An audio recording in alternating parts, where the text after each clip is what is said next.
Good morning, everybody. Well, it is before noon for me, so good day, everybody, and welcome to the 16th, maybe? I think it's 16th. It might be 17th weekly Canadian Highlander Discord Xmage tournament. Name still needs just a little bit of work. This week we have 4 people total, so we made it. We actually have a tournament running, but it's gonna be a 4 round robin.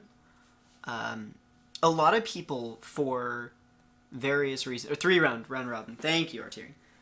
A lot of people, for various reasons, are busy this week, but next week, almost everybody that's busy is like gonna not be busy anymore. So hopefully next week we can get up to 6 or so people. A reminder that this show is sponsored by Brought to you by... brought to you by Squarespace. No one. The other day I was trying to No one likes us. organize. Okay, I might get sued for this. So let's stop that right now. This show is pseudo supported by the Canadian Highlander Council. What do the Canadian Highlander Council handle, you ask? Well, Canadian Highlander is a 100-card singleton format, and it has a legacy ban list, which means that a vintage ban list, which means that cards printed. So it's literally just the only cards you cannot play are the dexterity cards and the anti cards and Shahrazad. And Shahrazad along with. But every normal card from alpha to now is playable. Oh, I hear you ask, how do you control the power level in this format? Well, how does every deck not become just 5 Moxen and Ancestral and Time Twister? Right. Well, the Canadian Highlander Points Council assigns powerful cards such as Moxen, Time Twister. Well, I don't think Time Twister's points, is it? No, I don't. Probably not. If it is, it's not many.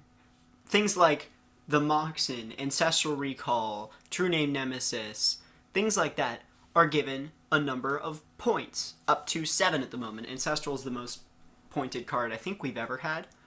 In a 100-card deck, you can have up to 10 points worth of cards. Ancestral is currently tied for most expensive points. It's 10 points for every 100 cards, so I think Correct. if you go up to 200, you get 20 or something like that. You do get 20 points. Nobody runs a 200-card deck in this format. I don't know. You could run a 300 or 400 card deck so you could play Battle of Wits. Yeah, but that would be a 300 or 400 card terrible mess. No, it'd be awesome. You get like 30 or 40 points to work with. You just play like jam, every card. You could play like every card on the points list. Yes, that sounds like a great it would flow, so it would be so smooth as butter. Yeah. It's just like adding more colors to your deck. It always makes it better. It shuffles so well. Other reminders for people who are either new to the format or have not seen it before.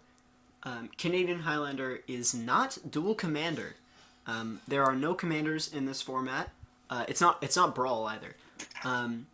Both players start at 20 life, which means that games of Canadian Highlander typically play out more like Legacy, like super high variance Legacy games, or high power modern games, depending on what you follow. Putting on your draw. Yeah. This Canadian Highlander, I believe, is one of the most diverse formats that I've seen ever in my entire life. Like, we've been running this tournament for 3-4 months now, and I had thought I'd seen it all, but people keep coming with new, interesting, clever decks. Like, the last week we ran it, 404 came with this like weird colorless pile it was like Bant colorless. It was super sweet. And that kind of stuff just happens all the time in the format because of the nature of 100 card singleton. So yeah, Also, it's super people cool. like to push the boundaries of what is actually viable. It's a really interesting deck building kind of conundrum for you to work through. It's like, how many cards of this type do I need for the deck to work even halfway consistently. Right, And exactly. once you get a particular critical mass, the decks usually just kind of come together because we use the vintage ban list. There are some cards that pretty much always get into a deck if they're of a certain color, which is kind of weakness, but people like playing with the best cards in Magic. That's part of the point of the format. Right. It's to let you play all the best, most busted cards, but also not have it just be vintage and have each game be different due to the high variance. Right. So you are going to get draws, like there are combo decks that can win on turn one. They almost never will. But they can. It's very inconsistent, but they can. And they can, regularly kill, in a decent time frame. 3-4 turns, not uncommon. It's not exceptionally fast. It's interesting. Right. So we love Highlander to bits. I think it's my favorite. It's why we tolerate this program. Yeah, we do tolerate Xmage. Let me throw to Xmage so you guys understand what it looks like. So this is Xmage.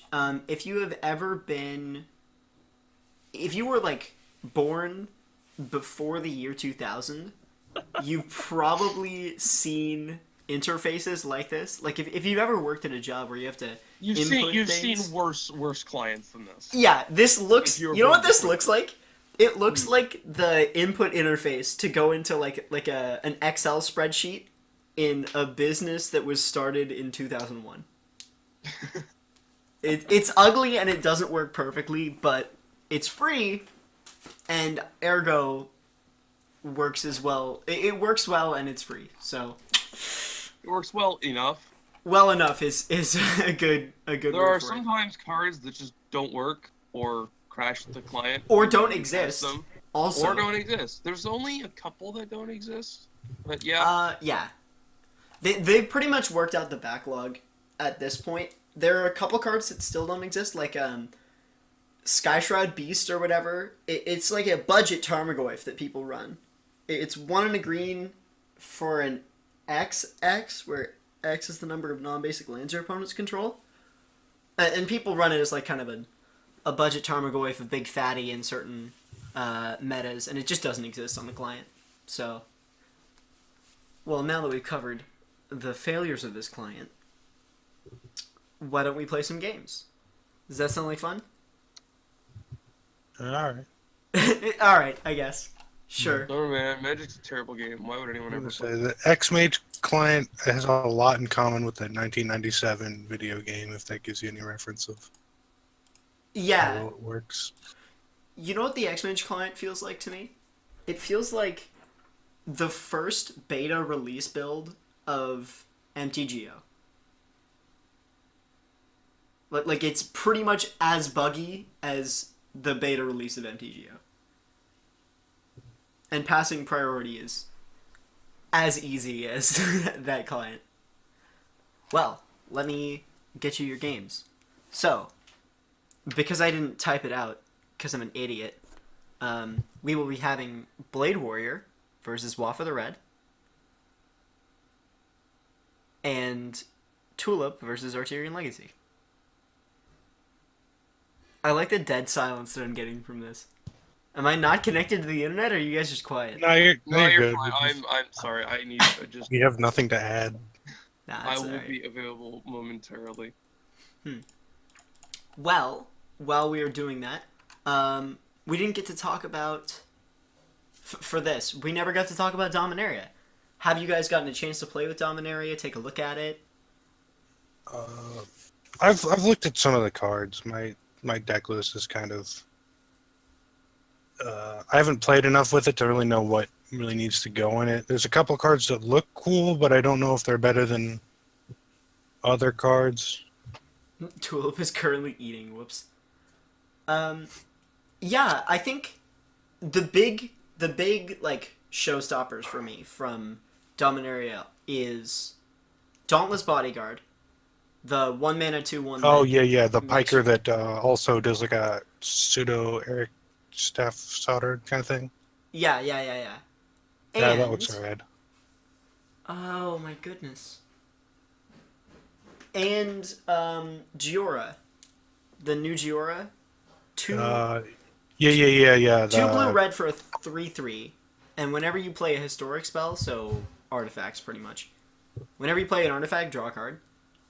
I don't think that's going to be super powerful in this format, but in something like Commander, that's going to be nuts. Yeah, the artifact storm deck is gonna get so much better. Yeah, that's really exciting. Other cards from Dominaria. I was surprised more people didn't talk about Precognition Field. It's probably way better in Commander, but I pulled one of those at the pre-release and played it. It's garbage and limited. Did you know that? yeah. You need a critical density of like instants and sorceries and like mana sinking. But I think in certain like tempo decks and control decks, it's probably pretty good. Because I think just the fact that it doesn't give information to your opponent. Yeah, right. You can look at the top, but they can't. Yeah.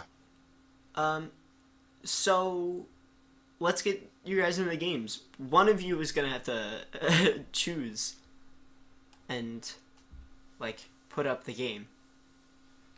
Okay. Tulip is eating. He's taking a munch. I'm gonna ask him what he's eating. Tulip, what are you eating? I'm Shitty fucking pan pizza because I'm in a hurry. Wow. Go ahead. So we're just doing just set up the match. Yep. Make sure both the game type and the deck type are Canadian Highlander. I'll name it. Because if you don't set the deck type to Canadian Highlander, or if you don't set the game type to Canadian Highlander, you don't get both 6s. Which is no fair. Terrible pan pizza. Is it from... Now, should there be a time limit or? No. It shouldn't be a problem. I mean, if you want to have a time limit, go for it, but it shouldn't be an issue. 3 time limits. 3. I'll just message. Wait, who am I playing? Arterian. I'll type it out for you guys. Let me make a really loud clicking so that the people on the stream hate me. Right, here is nothing. Is that loud enough?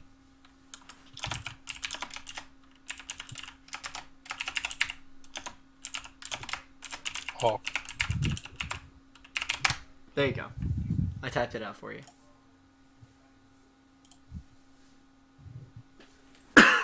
Oh my goodness.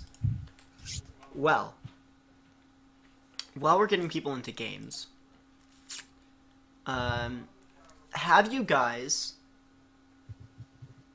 taken a look at I'm just completely blanking right now. What was I gonna say? I was gonna say something and now I lost it. Have you guys ever like played paper Highlander? I've been trying to get the local play groups to start building decks because I've got a deck pretty well. I don't have like duels in it yet, but I've got most of it panned out.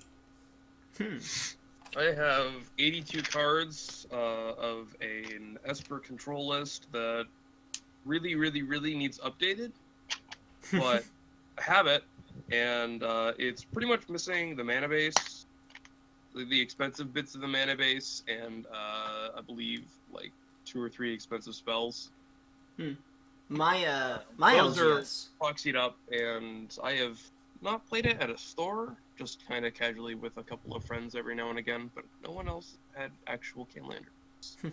Unfortunate. By the way, I'm in Dual Commander Central because I'm in France, and that's where the format is originated. Dual Commander also is French Commander. Yeah, so nobody is interested in Canadian Highlander. Yeah, I mean, it's kind. I mean, I totally understand that because it's like it's the same but kind of different, right? It's like you like Dual Commander, you get to play like actually a lot more points than you would in Highlander. Oh yeah, Yeah. yeah. Especially tutors, Oh. because like all Yeah, the tutors are legal all in tutors. dual commanders, and all the tutors and all the fast mana. Except not for all the Moxen. fast mana. Not, Like okay, not all of it. You don't get Moxen. Well, I think Yeah. they've banned like Soul Ring and Oh yeah. Mana Crypt banned in I Duel. don't. Okay, I don't know Mana if Crypt that's is true. banned. Yeah.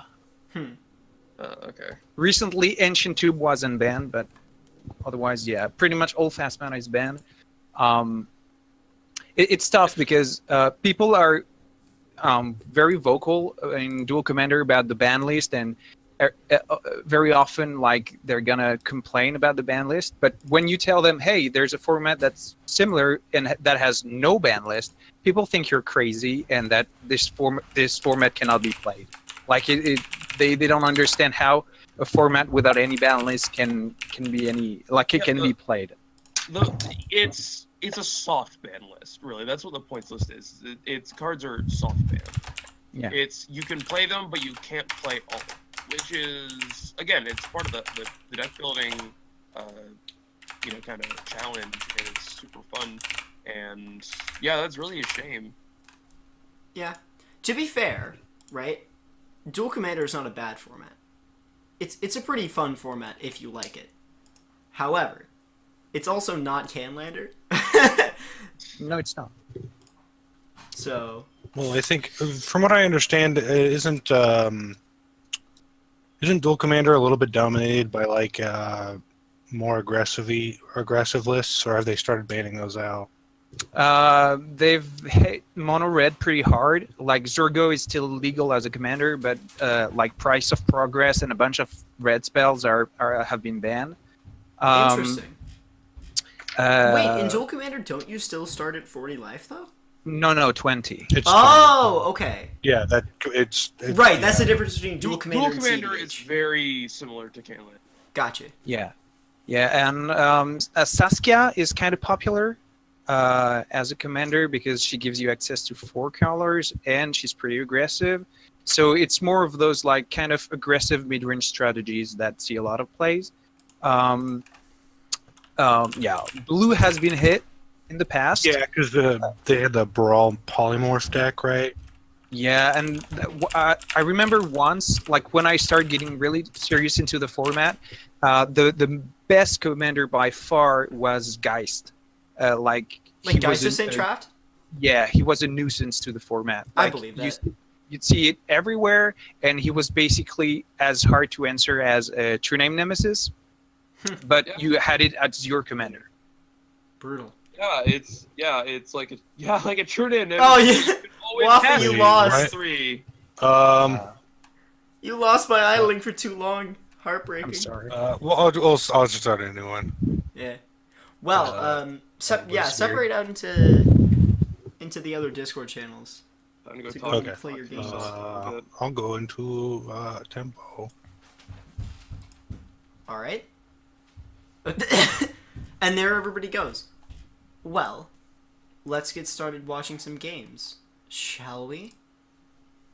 Once Arterian gets in there, obviously. So we have some pretty interesting deck lists this week. Well, maybe we won't watch the two old hat people round one. Let's take a look at Blade Warrior at Wafa. We have Blade Warrior on a Bant Tempo list. Oh god, I lost them. No, you son of a bitch. Is that still up? Okay. See this, please. Oh, let's go. Okay. Blade Warrior is on a Bant Tempo list. And WafatheRed. Wow. Terrible typo. WafatheRed is on green white midrange, which means that both of these players are playing both green and white. Which I guess is an interesting comment. I'm not particularly sure. Let's go to yeah.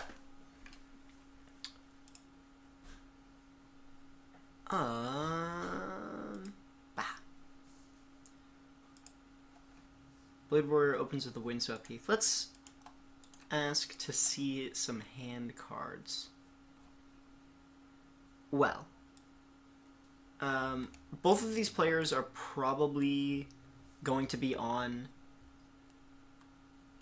relatively similar lists. Mid-range is traditionally a pretty tough matchup for Tempo at the end of the day, because Tempo's game plan is pretty much to, just get you off by a little bit, right? And then eventually your top decks aren't going to serve you well enough, and they can just, win the game from there. Unfortunately, mid-range is pretty much built to have super powerful top decks. So, let's go over to Bade Warrior's hand. We see a Geist of St. Traft, a Mana Gorger Hydra. So, this style of Tempo with a Knight of the Reliquary, there's actually, no interaction in Bade Warrior's hand, which indicates to me that this is more of a Sorensen sort of list. So, Sorensen, the deck, is named after Robin Sorensen, who is a player in the Victoria area of Canadian Highlander. And he pioneered this blue-green tempo list that ran, Quirion Dryad and Mana Gorger Hydra. Basically creatures that get really big, and then a bunch of relatively cheap interaction. And what he would do is drop one of these, Quirion Dryad creatures, and then protect it over and over again. And every time he protected it, it got bigger. And then eventually, he would just slam in for a lethal. Mana Gorger Hydra, Knight of the Reliquary, Geist of St. Traft, all of these relatively powerful, aggressive creatures indicate to me that this is more of a Sorensen list than not. But I guess we'll see. Wafa is off to a fantastic start for a mid-range deck. He had the turn 1. Oh my god, I'm going crazy. He had the turn 1 Mana Dork, there we go. As well as a Sylvan Library on turn 2. This filtering is really going to help him find the interaction that he needs to beat out the tempo deck's creatures. Because, again, Bade Warrior has pretty minimal interaction in hand at the moment. And so Wafa has an opportunity right now to get his interaction in early, using this Sylvan Library to kind of find more of it. He has a choice at this point. He could Eldritch Evolution his Noble Hierarch into something that can effectively block the Geist, or just play out Garruk Wildspeaker. It looks like he's passing to his second main. Yeah, he's just going to play the Garruk Wildspeaker, and that's fair. Garruk can make the Beast, and the Beast can block the Geist pretty effectively. Unfortunately, if Bade Warrior opts to attack Garruk with the Angel will kill Garruk Wildspeaker, but I think that's probably a fine interaction for Wafa at this point. Bade Warrior doesn't have the kind of... What the hell? Bade Warrior doesn't have the kind of interaction or threat out right now that's going to mean that, Wafa's going to be super set back by this Planeswalker dying. Draws a Cloud Shift. Interesting include in a Sorensen list. I guess this is what you get from white, right? Because Sorensen's traditionally blue-green. Cloud Shift, it protects your creature from blocks, and it also protects your creature from pieces of removal, because it exiles, it exits the game and then returns to the game as a new object, so the spell that you cast isn't targeting it anymore. Really, really interesting include. I think Wafa's pretty well positioned against the hand that Bade Warrior has right now.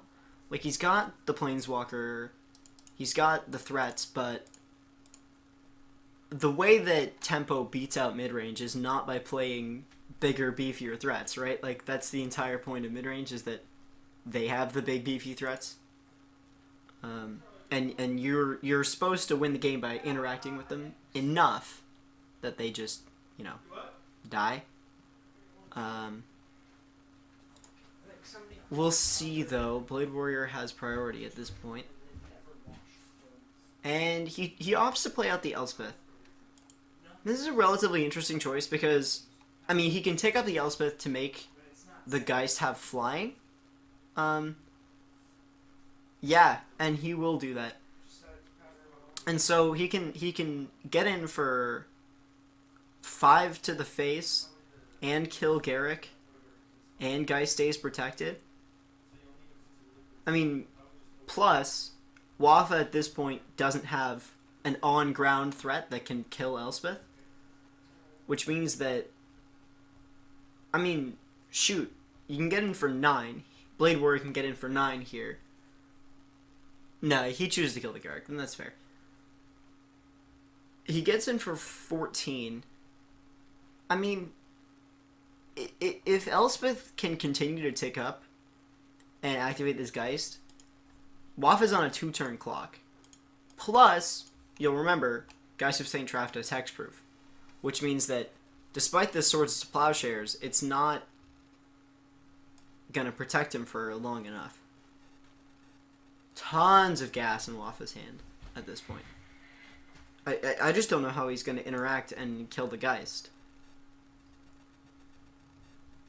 Exile target creature with power 5 or greater would be great, but it does still have hexproof. Wafa could just be on the slam back plan. Get out the Sword of Fire and Ice.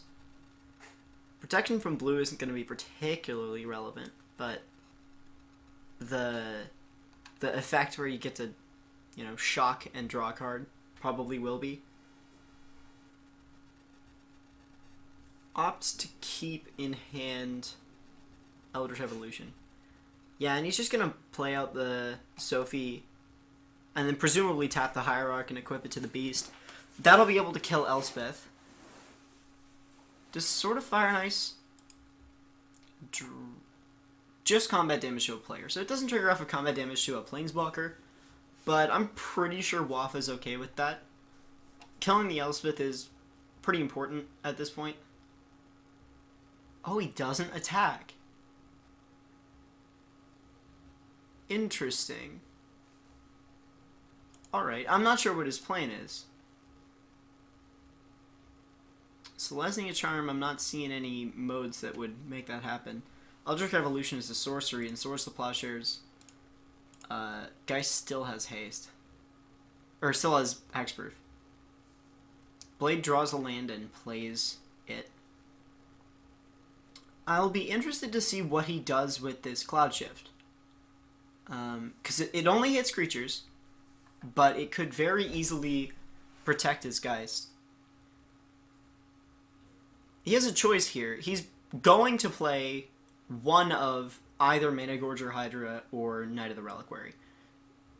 Like, okay, not guaranteed, but it's practically guaranteed because, I mean, those threats are extremely powerful. And getting a threat out on the board now, while he's slamming in, could be really, really actually meaningful. Because, Wafa might have the interaction for Elspeth, or might have the interaction for Geist, but does he have the interaction for, Geist and Knight of the Reliquary, or Geist and Mana Gorger Hydra, Plus, Bade Warrior still has up that Cloud Shift. So even if Wafa has the interaction, at this point, it's... I mean, he goes to Swords to Plowshares the Knight, he goes to Selesnya Charm the Knight, and it's just going to get flickered with Cloud Shift. Let's see what Sylvan Library finds. Sylvan Advocate, Forest, Prowling Serpentport, those have been on the top for a while now. Wafa has an Eldritch Evolution in hand. I will be interested to see if he ever targets the Noble Hierarch with that to go and get something.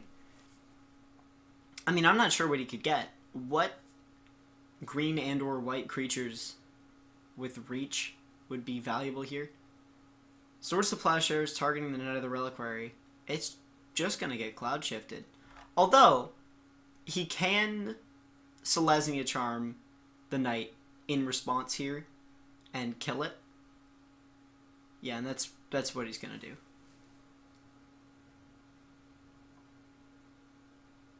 While that's useful, unfortunately, Wafa's still at 5 and can make the guy stop flying. Hello? Hi, hello, it's me. Hey! The Red Mage has shown up. Hello. Yeah, not much. I am looking for the games. What do we have today? We are watching Wafa at Bade Warrior. Bade Warrior is on Bent Sorensen, and Wafa is on Green-White Midrange. Oh, 2 new players too. That's exciting. That's exciting. Right. Are we still in game 1? Mm-hmm. I'm particularly excited because we have a lot of people who are out this week, like who couldn't make it this week or last week for certain reasons, who are going to be able to make it next week. And if... Yeah, Bade Warrior takes it. And if both of these new players show up, we could get up to, 8 people relatively consistently. Which would be kind of cool. It's Why? it's finals time, so a lot of people are probably busy these days. But soon as we get to summer, I think we're gonna have an influx of players. So the people that maybe are unable to do it normally will be again. Absolutely. So yeah, it's exciting times. So Wafa keeps this hand. It's got the turn 1 mana dork. It has the 3 visits to go and get an extra land, which should be pretty cool. Let's go over to Bade Warrior's hand, see what he's got. Bade Warrior also has the turn 1 mana dork and a Rancor in hand, but pretty much nothing meaningful to ramp into. Draws Thalia. That's super important. Now we can go... Thalia is huge. Yeah, now we can go land Noble Hierarch, and then next turn land Thalia, which it will be super frustrating. It's a 3/2 with first strike, and it makes non-basic center tapped. Non-basic Zane creatures, which is, if you've ever played against it, is insatiably frustrating. Because you're pretty much down a turn on lands, depending on how many basics you run. And every creature you control can no longer block on turn 1. You can just run Blue Moon, and then you have a lot of basics, and then you don't have that problem. Yeah, exactly. Wafa opts to attack with Absence Pilgrim. I think that's fair. There's no reason to get the extra mana out of it. Cast 3 visits. I mean, he's only has 3 visits this game, right? He can't cast the Wiltly Fleege yet, so... Right. Next turn, though, Wiltly Fleege will come out. Tapped. Yeah, he doesn't have a board to take too much advantage of the Wiltly Fleege on account of having only 1 dork that is only green 2. Right.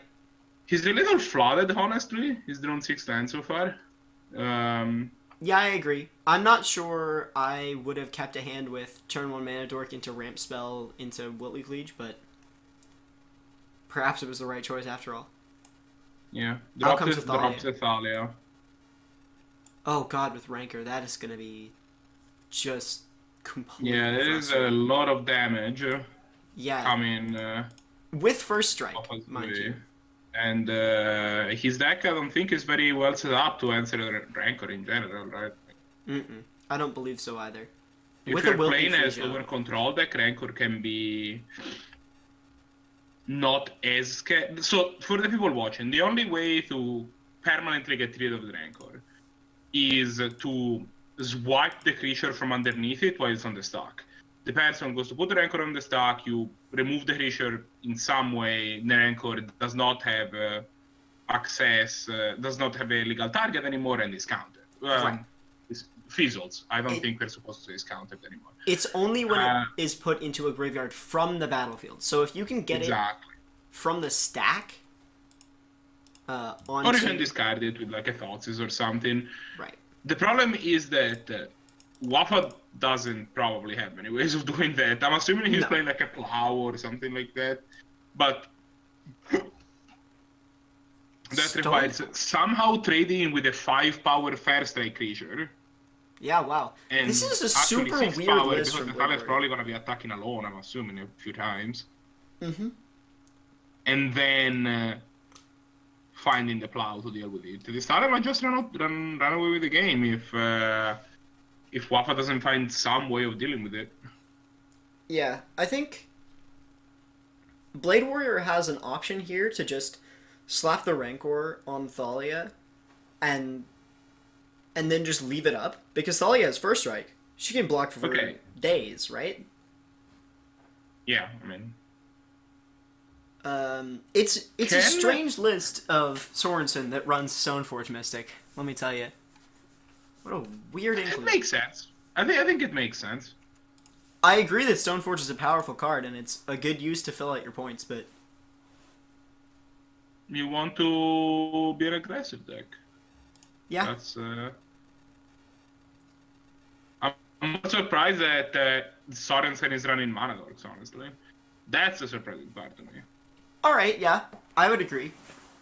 It is listed under Bant Tempo, and he has some amount of interaction, but it certainly feels more like a Bant mid-range deck to me. That is the problem with Tempo decks these days, that it's very hard not to make them into mid-range decks. Right. Because Wizards keeps printing great mid-range cards and has not been printing great Tempo cards. Although we have had Blink of an Eye in the last set, that's Tempo cards. Blink of an Eye is just another good Tempo card. I don't see why you wouldn't run it in Tempo, but... It's not amazing. It's also just a valuable mid-range card, which is an unfortunate fact. Blade Warrior I actually think mid-range is like the one... I don't think it makes it into mid-range, honestly. It depends on how many counter spells you're running, I guess. Threat light or threat narrow control decks. Like, for example, I'm considering running it in Blue Moon. I'm already running into the Royal because it's a way to answer something that's sleeped through your wall of counter magic without and then counter it back on the way. But I'm a control deck where that type of play, like, you need to answer stuff. Midrange can just look to outmuscle whatever slipped through. Yeah. You're like, oh yeah, nice, I don't know, Brimas or whatever. Here's a Thundermaw. Let's see if we get there first. Yeah. It's usually the Thundermaw. Waffle Worldly Tutors for Sigarda, Host of Herons. Okay. It's gonna be a 7/7 with flying and hexproof. That blocks the Thalia. Does it? Does it block a Thalia that's been buffed by Elspeth? I don't think so. Not also with Elspeth. It does kill the Elspeth.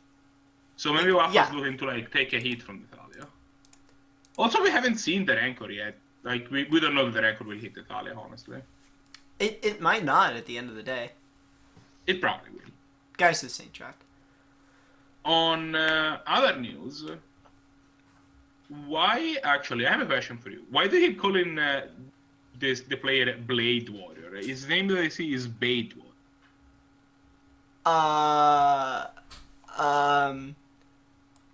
Everybody makes typos sometimes. Bade Warrior, that's... Okay, that's kind of funny. That cracks me up. I don't know what a Bade is, but it's not a blade. They are definitely a warrior of the Bade. Whatever it is. Nah, let's not make fun of people. Like, the username here is Bade Warrior. It's the same on Discord. I'm pretty sure that's just what it's supposed to be. Wait, is it actually Bade Warrior on Discord? Yeah. Have I been reading it wrong the whole time? You can check. Yeah, no, I have. Wow. That's incredible. Alright, hold up. Let me show you. This is... No, you're right. You're absolutely correct.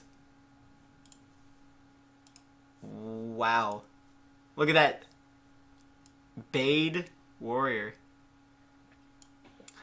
Well, boys and girls, that's why you don't assume makes an ass out of you and me. Or specifically you, most of the time. Sophie for Sword of Fire, nice. Or Stoneforge for a Sophie.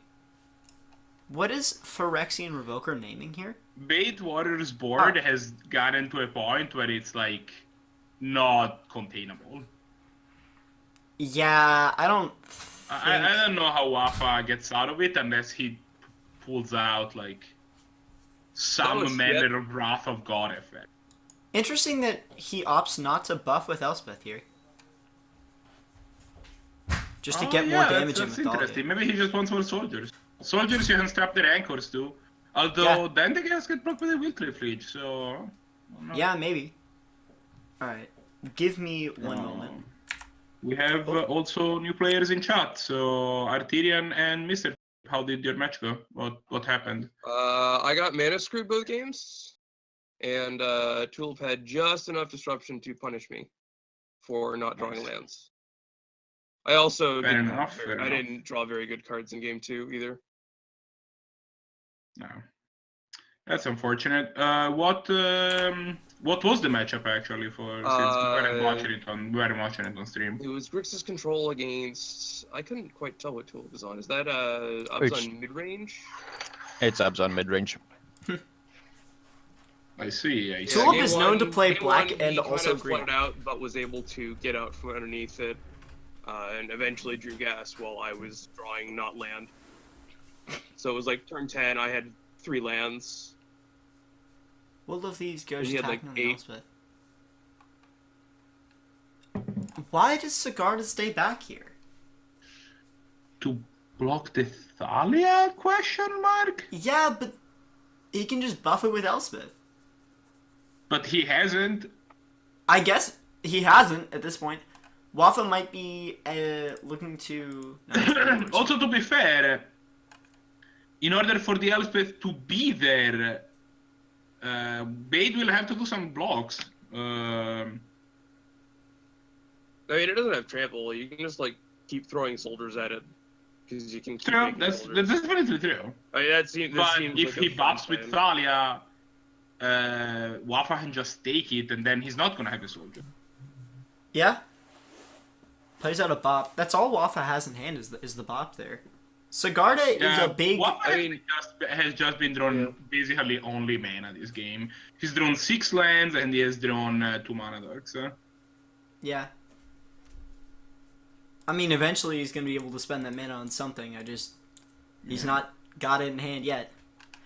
The other problem with this issue, with this whole thing, is that Bade still has cards in hand. He hasn't finished deploying. He still has the Sophie, he still has a Renegade Drellier to answer, if something dies. He has a Geist of Saint Raph, which can carry the Sophie and the Rancor and become absolutely terrifying. I just want to say for a second, Renegade Rallier is one of the mechanically coolest cards I've seen in a very long time. This card gets me, it gets me super excited. I don't know why, I just think it's super cool. It's neat. I don't know what in role it's playing in this deck. Some sort of ramp returning fetch lands to the It's battlefield. probably just a value card, honestly. Like, Again, it's a hand opts not to activate Elspeth. yeah. Now though it will have 8 power, so the Sigarda can't block it. No. Well, Thalia had first strike anyway. I know, but if it has 6 power, Sigarda can block it. There's 7/7, thanks Right. to Wheelcliff Leech. I mean, if Wafa just takes this hit from the Sophie, and I'm not sure they have much choice not to. Avacyn's You Pilgrim's can gonna die. throw the Avacyn's Pilgrim in front. It's not like the Pilgrim is doing very much, honestly. Oh, but the thing has Rancor. It has Rancor attached. Yeah, you just have to take it. Yeah. What does the shock hit at this point? Wafa's face? Probably the Pilgrim. Maybe the birds. I mean, Wafa's feeling, or Bade is feeling pretty bad here because he chose not to activate Elspeth and Wafa chose not to block, which means that if he had activated Elspeth... No, but Elspeth has to make a soldier so it can block the Wheelcliff Leech. Well, I you think can it- throw that's like a okay. Stoneforge in front of the Wiltleaf Legion. I mean, I agree, but I think that's his reasoning. Fair enough. Granted, he can fly over and just smack the Elspeth with a Sigarda. Oof. Wafa finds Thalia. Baby Not Thalia. what he wanted. Not what he wanted to see. Several here, turns honestly. too late, yeah. It's gonna be a 3-2. which is not the A 3/2 actual with first case. strike. Yeah, That's not what he needs. it's not. No. At this point, you probably just slam back with Sigarda to kill Elspeth. Right? So, the problem that I see here is that even if you slam with Sigarda, the Sigarda next turn still won't be able to block the Thalia because of first strike. Yeah, no matter what, this Sigarda is not blocking Thalia Heretic Thar. But I think it might because Wafa's at 5 life. Yeah, I feel like he would much rather throw a bop in front of it than Sigarda. It has trample. There's a Rancor strapped to it. That is absolutely true. It does have trample. Might double block here with, well, Wafa's just dead. Yeah, he slammed in with a Sigarda and didn't realize that Rancor gave it trample. No, but if it doesn't, he flies the Elspeth. He flies the Thalia in the air. Well, Thalia swings in here. It has 8 power. If he double blocks, that's 2 damage to Wafa plus the shock, plus the No, draw. I guess that's if not. it doesn't swing, I think Well, it might Bade be, just swings it with everything, right? If he doesn't swing, Elspeth jumps Thalia in the air. That's 11 power. He blocks with the Sigarda. That's 7 power, and he goes to 1. You just But then swing he out dies and- to the Sophie hit. Yeah, Bade Yeah. Warrior has won the game, and he doesn't realize it yet. If you swing out with everything, he just wins. Yeah, you just I think swing out. I think he's won anyway. I mean, maybe they are afraid of any Wafa's last card. Perhaps. He I'm trying to can think of what double block, and then he goes That's pretty good to here. 1 if he double blocks with the Like Sophie. the thing is, it's like even if Bade Warrior swung with everything, it's like, and if something bad happens, like they're not looking to die on the crackback, and Wafa can't afford to attack all out. Oh, Even if Sigarda's it's only a the 5/5 now, too. Yeah. Draws Miri, Weatherlight Duelist. I mean, it feels to me Wafa like needs we to just go watched the basically mid-range mirror. Wrath of God. That's what he needs. Like that. If Wafa who draws wants exactly Gimon, Wrath of God, actually? yeah. Yeah. Even then, I'm not sure that he can make it happen. Actually. Mox Emerald's not gonna do it. Yuck. No, it's not. Yeah, this game's over. Who won game 1? Also Bade. Okay, so this is just Two oh this is three. just done. It definitely feels like I just watched a mid-range mirror where the Bant player got luckier. You know? Like, obviously, he Yeah, played I mean, well. Wafa got super flooded, right? Like that's the problem. Right. Obviously, by the end, Bade Warrior was just had more stuff because this Sophie was the Sophie was just feeding him more cards, which meant he had like more stuff to play. But in the beginning times of the game, we just saw the hands and we saw Wafa with a bunch of lands and he kept drawing lands, and by the end he had 6 lands and 2 mana dogs, and that's just not gonna do it. Unfortunately. Whereas Bade Warrior just had gas, and he got stuck on 4 lands. That's all he needed. Started playing threats, and then you put it that. So, question to kind you, Bade. Mm-hmm. Why do you hate me? Why is your name 1 letter off of Blade? Well, you see, back in 2004, maybe, when I was making my RuneScape name, Blade Warrior was taken. Oh no! Oh no! And I've just been rolling with it for. And I actually kind of like the name Bade. I don't know. That cracks me up. Past tense form of bid. I honestly, We spent. my RuneScape You name know, was spent, also a result of somebody else taking it. Elo spent the entirety of the time on stream before I arrived saying Blade Warrior, and then I Yep. arrived and I was like, why do you keep calling him? I I completely punted on one of the two of the Elspeths, but whatever. Yeah, I did. I was like, why didn't he activate Elspeth here? Well, I mean, to be fair, Elspeth giving things flying is really weird. It right? doesn't make a whole lot of sense. I mean, I guess flavor-wise, she's like, you're an angel now, right? But I don't know. Is it? I think Elspeth is sort of like the angel Elspeth walker, doesn't right? do anything with angels. No. Like, Really? Yeah, like she did stuff on Bant, but she's not like about angels. Weird. Well, let's through to our next round. There are the pairings. Yeah, I think it's definitely strange that one of Elspeth's plus ones is essentially, you know, giant growth, and jump stapled together. Neither of which are effects that White does particularly well, classically. I would like to introduce you to this card called Mighty Leap.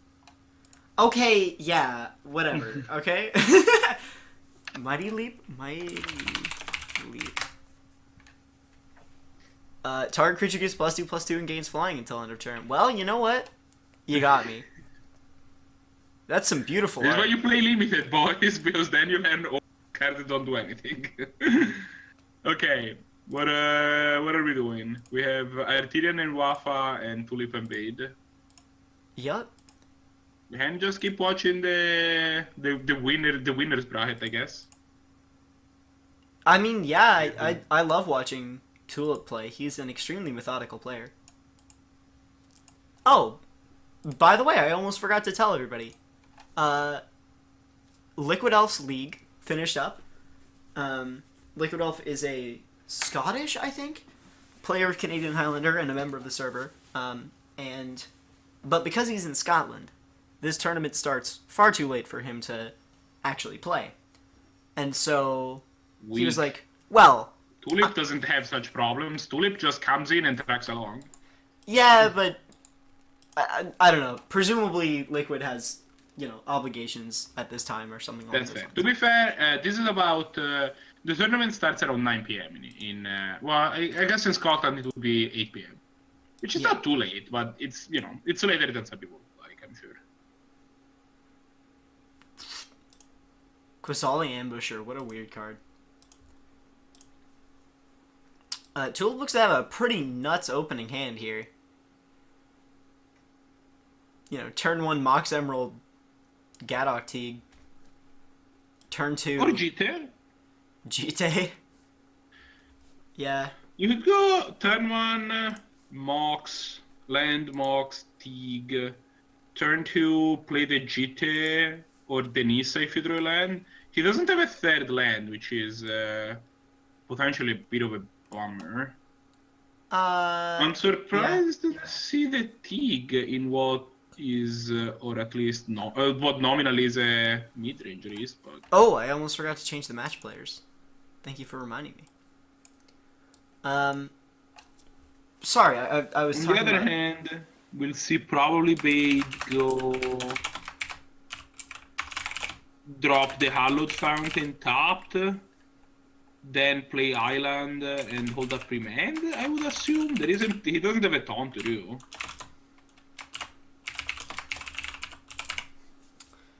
Yeah. What does Kasali Ambusher do? Oh yeah, if you control a forest and a plains and a creature is attacking you, you can cast Quasali Ambusher without paying its mana cost and as though it has flash. It's a 2/3 with reach. No. He does not have a forest yet, so... Yeah. Tulip safe from there. Oh, I was talking about Liquid Elf's League. So, I played in that league. I placed second after Tulip, who won the whole thing. He went 4-0 with, I think, Jeskai midrange. That deck is absolutely brutal to play against, especially with Tulip at the head. If you haven't played it yet, it's terrifying. One of the people in my group have actually recently built Jeskai midrange, and we had some downtime at FNM, so we ended up playing a whole lot. I have, I think in the last like 2 days, I have played like, I don't know, probably 5 or 6 matches of Jeskai in a row, and yeah, it's certainly a deck. My record is overwhelmingly positive, but that is largely because I've been drawing Blood Moon when I need to, and also, you know, it turns out Ancestral Rift was a good card. Really? Yeah, I was really shocked, but turns out. Bade plays out the Hinterland Harbor. Probably gonna be holding up Remand, I'm assuming. Yeah. So, I have a question for you. How have I forgotten your name? Red Mage, thank you. I have a question for you. Do you have a paper version of Blue Moon? So, I do. The goal that I have to get, it is not complete. I am missing currently 6 cards. I have an immediate goal of making it down to 5 proxies, which I'm getting really close. I currently only, I need 1 more card to get there. I actually got the Chandra Torch of Defiance that I needed yesterday to get from 7 to 6. I have a mid-term goal, let's say, of making it down to 2 proxies, which are just the Ancestral and the Volk, which are, the crazy expensive cards. And eventually, maybe I'll get collector's editions for these cards and play them, and have the full deck. But so for now, this is where I am. But yes, I have a favor of most of my deck that contains some pretty premium cards, but not the power and the reserve list cards, basically. Unfortunately, Geist of St. Traff still has hexproof, so this GT is not going to be able to hit it. True. He's threatening 1, 2, 3, 4, 5, 6 damage right now with this Teague every turn. Yeah, he can. Fauna Shaman, he can GSZ for something. Bade can eventually plow it. Yeah. And leave the GT stranded. No forest for Krasali Ambusher yet. Yeah. Eventually, Bade can also potentially draw into some sort of Reclamation Sage effect. I don't know. I'm not if you can play that card, but you might. Yeah. I'm actually, speaking of paper Highlander, I'm actually working on building up the red-green aggro deck that I played in the league in paper. As it turns out, red-green aggro, surprisingly expensive. I mean, you're still playing with some of the best aggro cards of all time. Right? Yeah, you're playing like Goyf. Probably also you're playing 3 Moxen, so. Yeah. No, I guess maybe you're playing Strip Mine. Like, what is the point spread for the deck? Is it Mox? Mox Strip Mine GT at the moment. I see. Okay. But I'm only in 2 colors, so running the 3rd Mox seems pretty redundant for me.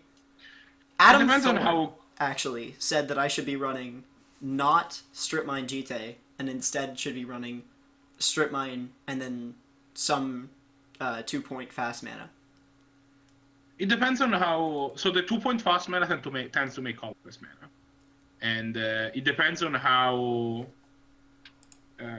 Some aggressive, like for example, Mono Red famously actually has trouble using colorless mana because all of their cards are like either cost red or red. Mono White also has that issue. Yeah, so it becomes so it depends on whether the deck can actually take advantage. If all of your 2-drops are like red green, the cost is red green. You're not gonna be able to actually use a mana creep. Not all of them are, but most of them are. If I suddenly win the lottery and gain $700, I can totally get a budget version of the deck up and running. But I mean, what are the money cards outside of the modern? All the fetches, dual lands, Goyf. You're into colors. You're not playing blue. So No. I guess the expense, you still probably have to get like a Scalding Tarn and a Misty Rainforest, which are kind of expensive. Yeah, I guess the key is blue plays several really expensive cards and then a lot of fairly cheap cards. Aggro tends to run a lot of like $20 or $30 cards. Like you're running Goyf and Goblin Guide and Eidolon and like all these cards that are played in pretty much every aggro deck across many formats, which makes them all not super expensive, but just Bolts are expensive cheap, enough though. to be annoying. Bolts are cheap though. Bade Warrior Like- plays out Phyrexian Revoker. I mean, GT A question mark? GT counter. 3 GT counters are coming off to do Yeah, because something. I'm assuming he's gonna be. It's assuming. Oh, gain life because Phyrexian Revoker is going to name GT. Yeah. That's fair. Could name Farah Shaman. Maybe this was a shocking twist, but if he's really worried about the Farah Shaman, he just plow it. Yeah, I think you name GT. You- No, it names 100%. Fauna Shaman. You were right. Unbelievable. And then he plows Gadok. Wow. Brutal. I think honestly, I like plowing. I like naming GT and plowing Shaman because then you get a swinging with the Geist. Yeah. That's what I would have done. I mean, shoot, Tulip has 27 life now. I mean, I know, but if you're gonna win the game, he fearlessly charges in with the Geist, which is probably gonna trade the Fauna Shaman. I don't like. I would trade with Fauna Shaman if I was in Tulip's position. Because he's Yeah, got... the Fauna Shaman's has been revoked. Like. Yeah. I don't know. Tulip only has access to 3 mana at the moment. So he might be Greenstone Zenithing for, like, Sylvan Caryatid or something like that. Draws Mox Pearl. Well, that's the 4th mana. Yeah, no. Garruk, he Wild can, Speaker. Yeah, I like Garruk here. Garruk unlocks a ton of mana, and then you can green some from something really scary. Yeah. Green Suns is always an interesting question when you're playing mid-range, because it's always sort of like, well, do I search for something 2 mana on turn 3 to get like best 2 CMC card, or do I wait another turn and get my best 3 CMC card, or do I play something other than that and go and get my 4s? It's Also, next turn, he can just drop an Issa and then strap the Jita to this beast. You're not wrong. Draws Hallowed Moonlight. Hallowed Moonlight! Oh, what on earth. Boy. Dude, what a This card. definitely has some spice between this Hallowed Moonlight and this Cloud Shift and this Kasali Ambusher. This is like the spiciest hand I've ever seen.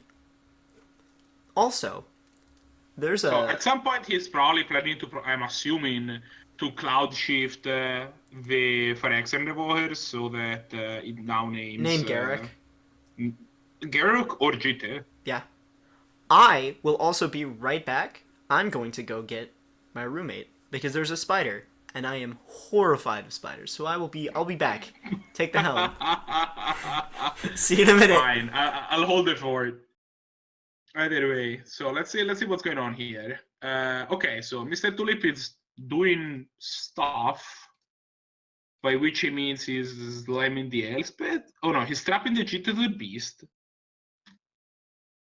So I think that probably Bade will be blocking with Phyrexian Revoker and then cloud shifting it to name Jita now.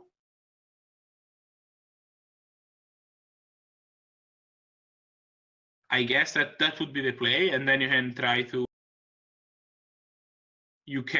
to like attack the Garruk with the Revoker next turn, so that now he's down to 1, which means he can't make a beast. In his hand, he has access to also Hallowed Moonlight, Remand, and Kasali Ambusher. So Hallowed Moonlight means that he can fade a beast from the Garruk at least once. At some point he might want to also hold on to Remand. Yeah. No, he just let the Revoker die. Okay. That's interesting. That's an interesting play. I am not certain on the play I would have gone with. This means that the Jita is now unlocked, the Garruk is now unlocked. I don't know why he didn't use this Cloud Shift here. I think it's going to be hard for him to...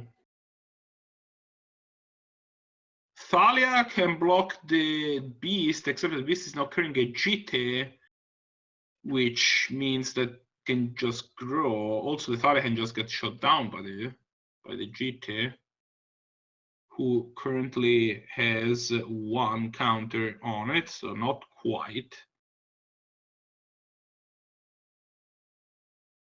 Okay, so that was horrifying. Oh. Bade has done some interesting play. I assume that he was going to block the beast with his Revoker, and then Cloud Shift it, but unless he just blocked the beast with the Revoker and then let it die. So he still has this Cloud Shift in hand. This Revoker is not gonna be able to name anything, which means both the Jite and the Garruk can go uncontested. And there is a Hallowed Moonlight, which means as Garruk makes another beast, he is able to fade it that way. You can absolutely blow him out by Hallowed Moonlighting the Garruk trigger. Yeah, That's but funny. like, is it really even that much of a blowout? You basically stifled an activation once. It is absolutely not a blowout. So to On follow the up, other hand, the thing that this Hallowed Moonlight can do, MrTulip has a Green Sun series in hand. Spell Queller. Spell quells the Thalia. Thalia has been quelled. Mm-hmm. Okay, so to follow up on the spider, my roommate had left to go see a movie. He was seeing Infinity War today, and I didn't remember that. So I left to go get him, and I realized he wasn't there. So I came back and the spider had moved, and I didn't know where it was. They do that sometimes, they're living beings. Yeah, so that was a terrifying few minutes to relocate it, and then I killed it with an umbrella, so... I'm sorry to people who love spiders, they are just the worst. Why didn't he activate the GTA there and just kill him? Look. Am I? Well, he wouldn't have killed There him. are things going on in this game that I do not completely understand. I will not say that I'm exactly sure what's going on here. I mean, Bade can hold up Hallowed Moon Knight and blow him out when he plays the GSZ. You're right. But I think it's not looking good. On the plus side, these marshals can get a forest. Yeah, hey, yeah, and you can block with Kasali Ambusher, which will kill the Voice of Resurgence? Maybe, but then you're giving them a free token because you're casting a spell on the... Yeah, I don't know about that. Oh, you know what you can do? You can, Oh, you had Hallowed Moonlight!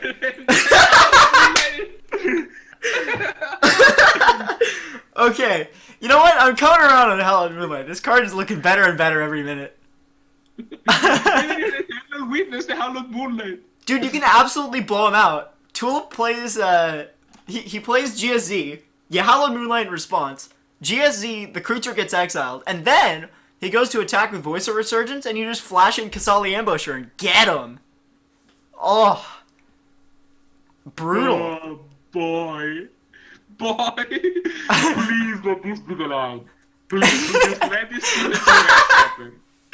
Oh, I wish. Even better, I want the Voice of Resurgence to attack first, because that's how you're supposed to play the turn.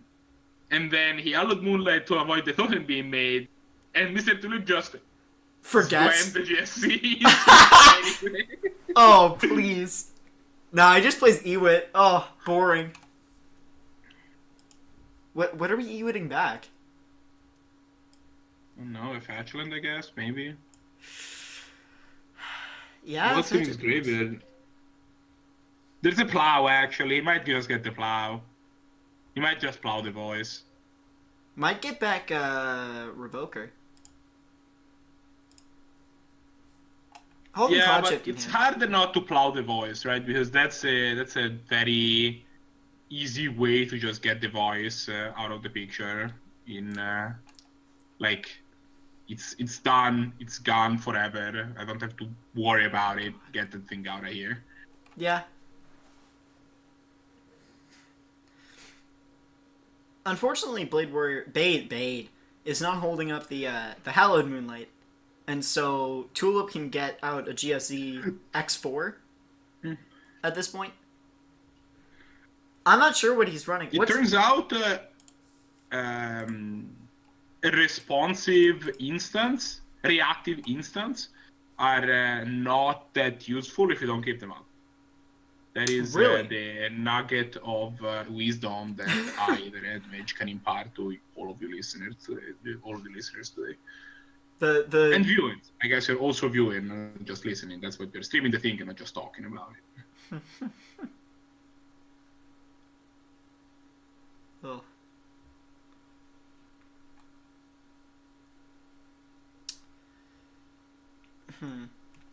Interesting choice.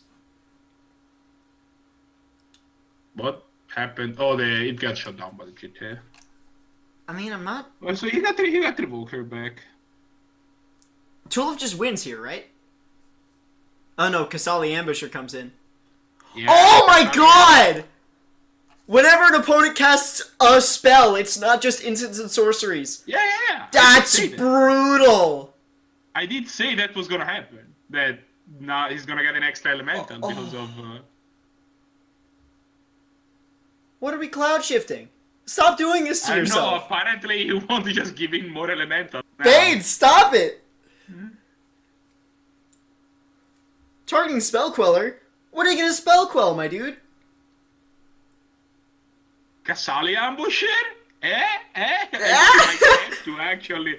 I don't even know if it's a May. That would be No, sweet. exile target spell, so he has to spell quell the Kasalia. What? What is happening? Alright, well, goodbye to Kasali Ambusher. I will tell you this much. If Mr. Tulip manages to now kill the spell queller, the Kasali Ambusher will get cast again, and we'll get another Voice of Resurgent trigger. Yeah, what? I don't know what's happening. completely stunned. Bade has, I have made decisions about, have made predictions about how, possible plays in this game are, and Bade has made a different decision than me every time. Literally 100% of the time. I mean, Yeah, you stack the exactly. triggers so that Spell Queller, Tulip can cast it onto the stack. Bade, I think, just gave up on trying to figure out what's happening here. That was... Just cooped. Honestly, that's one of the most brutal games of Magic the Gathering I've ever seen in my entire life. That was... Wow, that was pretty savage. I wouldn't go that far, but it was pretty brutal. Tulip has the turn 1 Deathrite Shaman here. I mean, what are you gonna do? And the fetchland to go with it? What are you gonna do? Not, have that Shaman and not play it? Yuck. On the other hand, Tulip has What is Bade's hand right now? Flagstones of Troic here?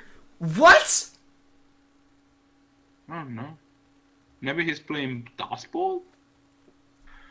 What? Either way, so he has he has a couple of lands, it doesn't matter what they are. I mean, it's strictly better planes, right? If you're playing more It's than one basic legendary. planes. Yeah, but It's this is a single non-basic. component. It doesn't have the That's true. plane subtype. I have to disagree that this is a strictly better planes. Okay. Barring interactions with other cards, this does everything that a plane does, plus other stuff. In a singleton format, the legendary type basically has no downside, because you're not going to play multiple. Which, in the case of Flagstone of Trocaire, is actually a bad thing, because you don't mind having one die on occasion, but, either way, granted, yes, it interacts, I think, less advantageously with other magic cards that exist in this format, like Blood Moon, but it's still a card. I think it would consider playing if you have Dust Ball in your deck for whatever. Dust Ball now that is especially playable though, so I don't know. Fraction Revoker comes out. What does Bade name Blind Revoker? Yeah, Bade is just gonna blindly name ahead. To be fair, we have witnessed that his naming of cards with Revoker as, like, I don't know, he might just hit. Based on everything that has happened with Revoker in the past game, it's possible that he just blind names the Gaza. Names and GT. If the Tulip is like, what? I guess he has the Gaza, sorry. I definitely would have named, like, Deathrite Shaman there. That's not true. GT. That's not true at all. I would have named GT as well. I think GT is, I would say, objectively the right choice. Like, obviously, you could have named Deathrite and just completely blow him out. But naming GT it's a card you know is in his deck. It's a card that you know is really frustrating to play against for you. I think that there is another option that I think is preferable. Okay. You just don't play the Revoker. Wait. Yeah, what else does he play, though? Just passes the turn, so like Tulip has pressure on him. I mean, I guess. Draws So elsewhere. I guess that his reasoning was that he wants to slam the what? The Edric. Okay. And get in with the Revoker, but the Stig is gonna make it difficult. That said, with an Edric on the field, if you attack with Revoker, your opponent is kind of forced to block with Tig, and you're probably threading up there. Plays a Thalia. So, to be clear, Bade's hand is set up to do some pretty powerful stuff. Because he can jam the Edric and follow it up with an Elspeth to jump one of the creatures up to gain for massive damage and draw a card. The drawing a hand is my favorite part of the two, but you know, you do what you can. Mr. Tulip has also some pretty powerful cards in his hand, but it's not clear that he's going to be able to survive that sort of nonsense. So, yeah. We'll see. Thalia's slowing him down. There is this Verdant Cadahom that just got into the field top. It's not going to do anything for this turn. So I have a question for you. If you're Tulip here, do you play out Skoos or do you play out DRS and Elvish Mystic? I like Elvish Mystic and Bayou. The Thalia stands to... You have a Thirdless Traher, which is going to demand mana later. Mm-hmm. You have... What? You Recruiter of the Guard? have other plays in hand that are very powerful. I think developing your mana is perfectly is exactly what they want to be doing. Recruiter of the Guard. What? Thalia slams in. I I mean, mean, Recruiter is a powerful card. That said, I am gonna slam the gavel down and pronounce my verdict that this is not a tempo. not a I don't know what? what Wade said. This is just not a tempo deck. Yeah, it's... You're correct. It's not a tempo deck. It's named tempo, but it's... We have not seen a single tempo card. Yeah, you're not wrong. This is a mid-range deck with spice. It's playing like Cloud Shift and... A spicy mid-range deck. Yeah, but we got Cloud Shift, Hallowed Moonlight. Some pretty spicy cards, but... Yeah. So I'm assuming that what's happening here for Tulip is that he's gonna crack the fetch, find the basic, I'm assuming. Renegade Rally it back to his hand. He has Tulip access does not to have 5 Renegade mana. Rallier in hand. What? I am looking at Bade's hand. I think Tulip He probably goes. He has access to 5 mana, right? So he probably goes Schools and then either Doran or Tracker, depending on what he wants. I'm thinking... Because he can rally the Verdant Cadahom, I think Traher is too high value to pass. But then again, maybe he wants to play Traher at... no, because the Thalia means that he's never going to go to, yeah. No, maybe he wants to save the Traher for a point where he's going to actually have access to... Like, when the land is going to be untapped, so he immediately crack it. But he's gonna get a trigger from Rallier when I keep thinking that the Rallier is in his hand. I am an idiot. In my opinion, the line here is Tireless Tracker paying with Elvish Mystic, fetch a basic, and just hold up DRS. I mean, honestly, I liked Tireless Tracker. I liked play the Tireless Tracker and then crack the fetch, but he cracked the fetch first, so that's clearly not what he wanted. Yeah, and he didn't play the tracker. How much mana? How much food is there for the death, right? So it looks like it can make mana Twice. 3 times. Oh, right, because the opponent's great. Bade also has a march, but Thrice. Bade has access to 3 mana here. And a whole hand of 3 If mana. Bade draws a land, he can start to jump stuff up with the Elspeth, and that's probably almost certainly the game. And He I might think just opt to- he's- Like, he could just play Recruiter of the Guard and go get a Mana Dark. He has a Noble Hierarchy in hand. Yeah, but you don't want to be mana inefficient, right? Yeah, but the Recruit of the Guard can get some significantly more high-profile stuff. Chooses Song of the Dryads. What does he hit? Teague. Doran, maybe? Or Teague? Teague? Oh, I guess he can't cast the... I'm confused. I guess that unlocks the Elspeth, because he can't cast the Elspeth at this point. Because of the Teague. Yeah. Swings in. Tulip really doesn't have an opportunity to block This it. is a bad attack. Like, Edric stands to say that, hey, I'm gonna be drawing a bunch of cards if you don't block. Then again, the Mystic can trade with the Phyrexian Revolver, which is not the end of the war. Just... Okay. I mean, this is pretty bad for Tulip.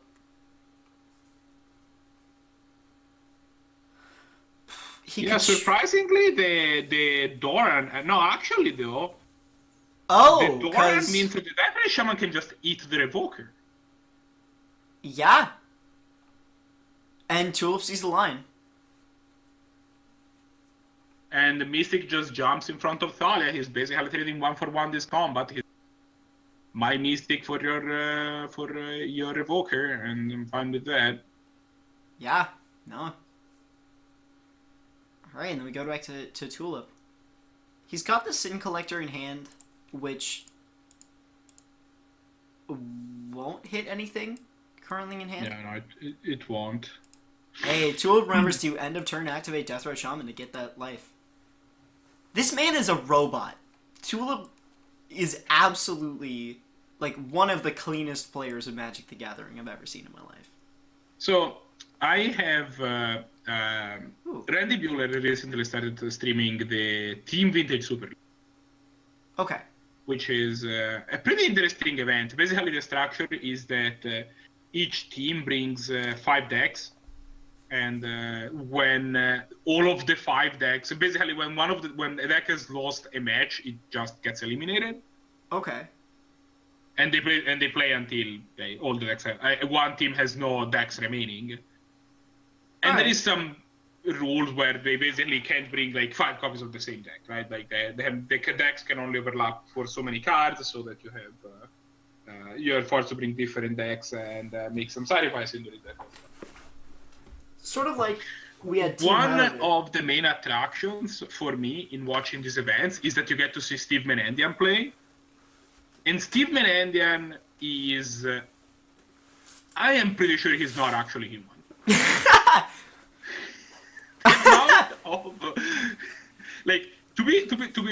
For those that don't know, this is the man that once wrote a 300-page book on the card Gush. Uniquely on the card Gush. He wrote a book on Gush? Yes, he wrote the book on What?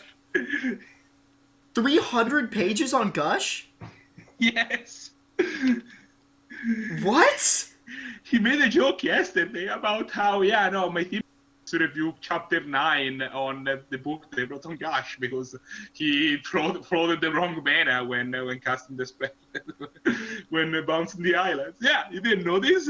That's nuts, dude!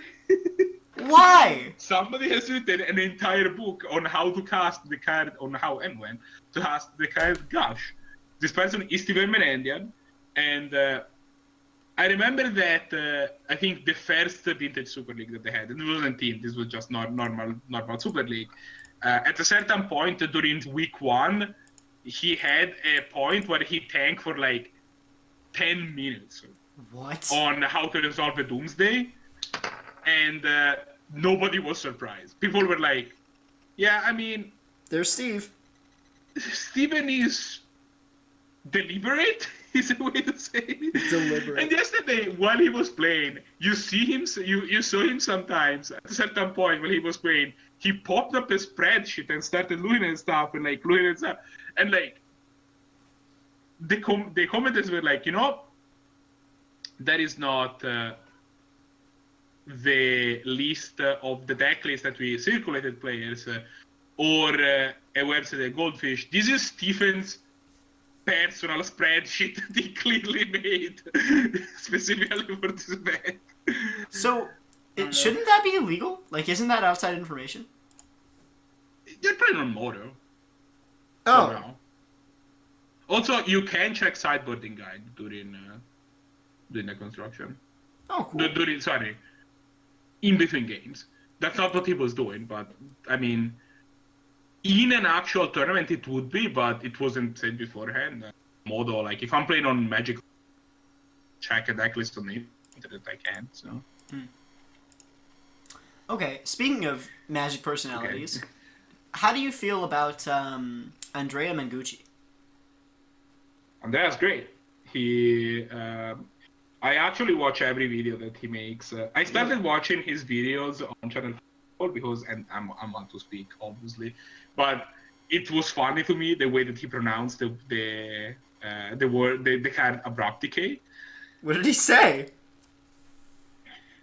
Abrudeca, mostly, like it's... no, it was like close, it was Abrudeca. I don't want to make fun of somebody who, like, has an accent just because they have an accent, but that's hilarious. Look, I have the same accent. I'm allowed.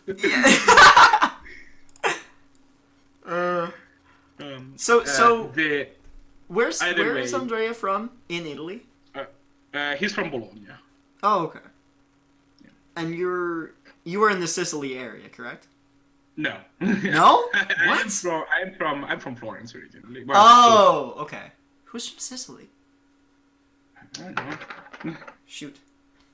Regardless, what's funny to me is that whenever I watch Andrea Mengucci play on like Channel Fireball, I always feel like I have to be going crazy that people like him because he makes like blatant misplays and he's like, yeah, I probably shouldn't have done that. Well, Andrea is someone that when he's at his peak.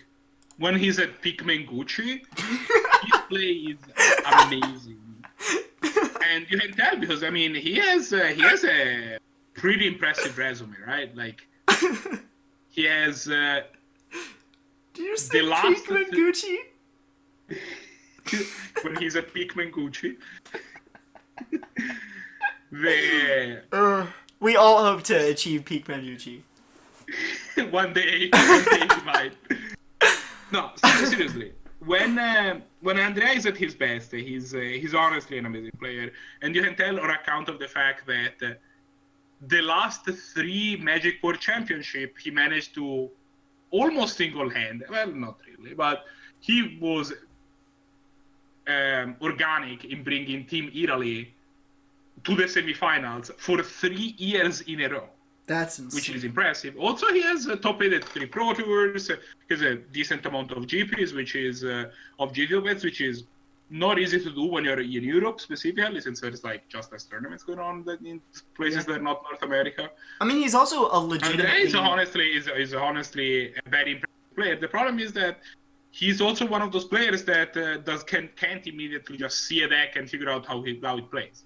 He needs some time to. He needs some time to figure things out. The other thing you have to remember is he's also just a genuinely nice guy. Like he is. Andrea Mengucci, he's one of several, like a huge glut of professional players who have added a lot to the Magic community. Like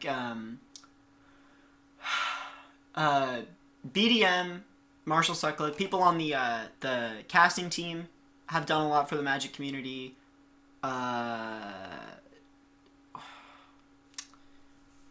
LSV has done a lot for the Magic community. Like, a lot of people at the very highest levels of play have done a huge amount for the Magic community, and there's also some people that you don't see, some names that you don't hear as often. But for example, somebody like Willie Edel is basically single-handedly responsible for the existence of a Magic scene in Brazil.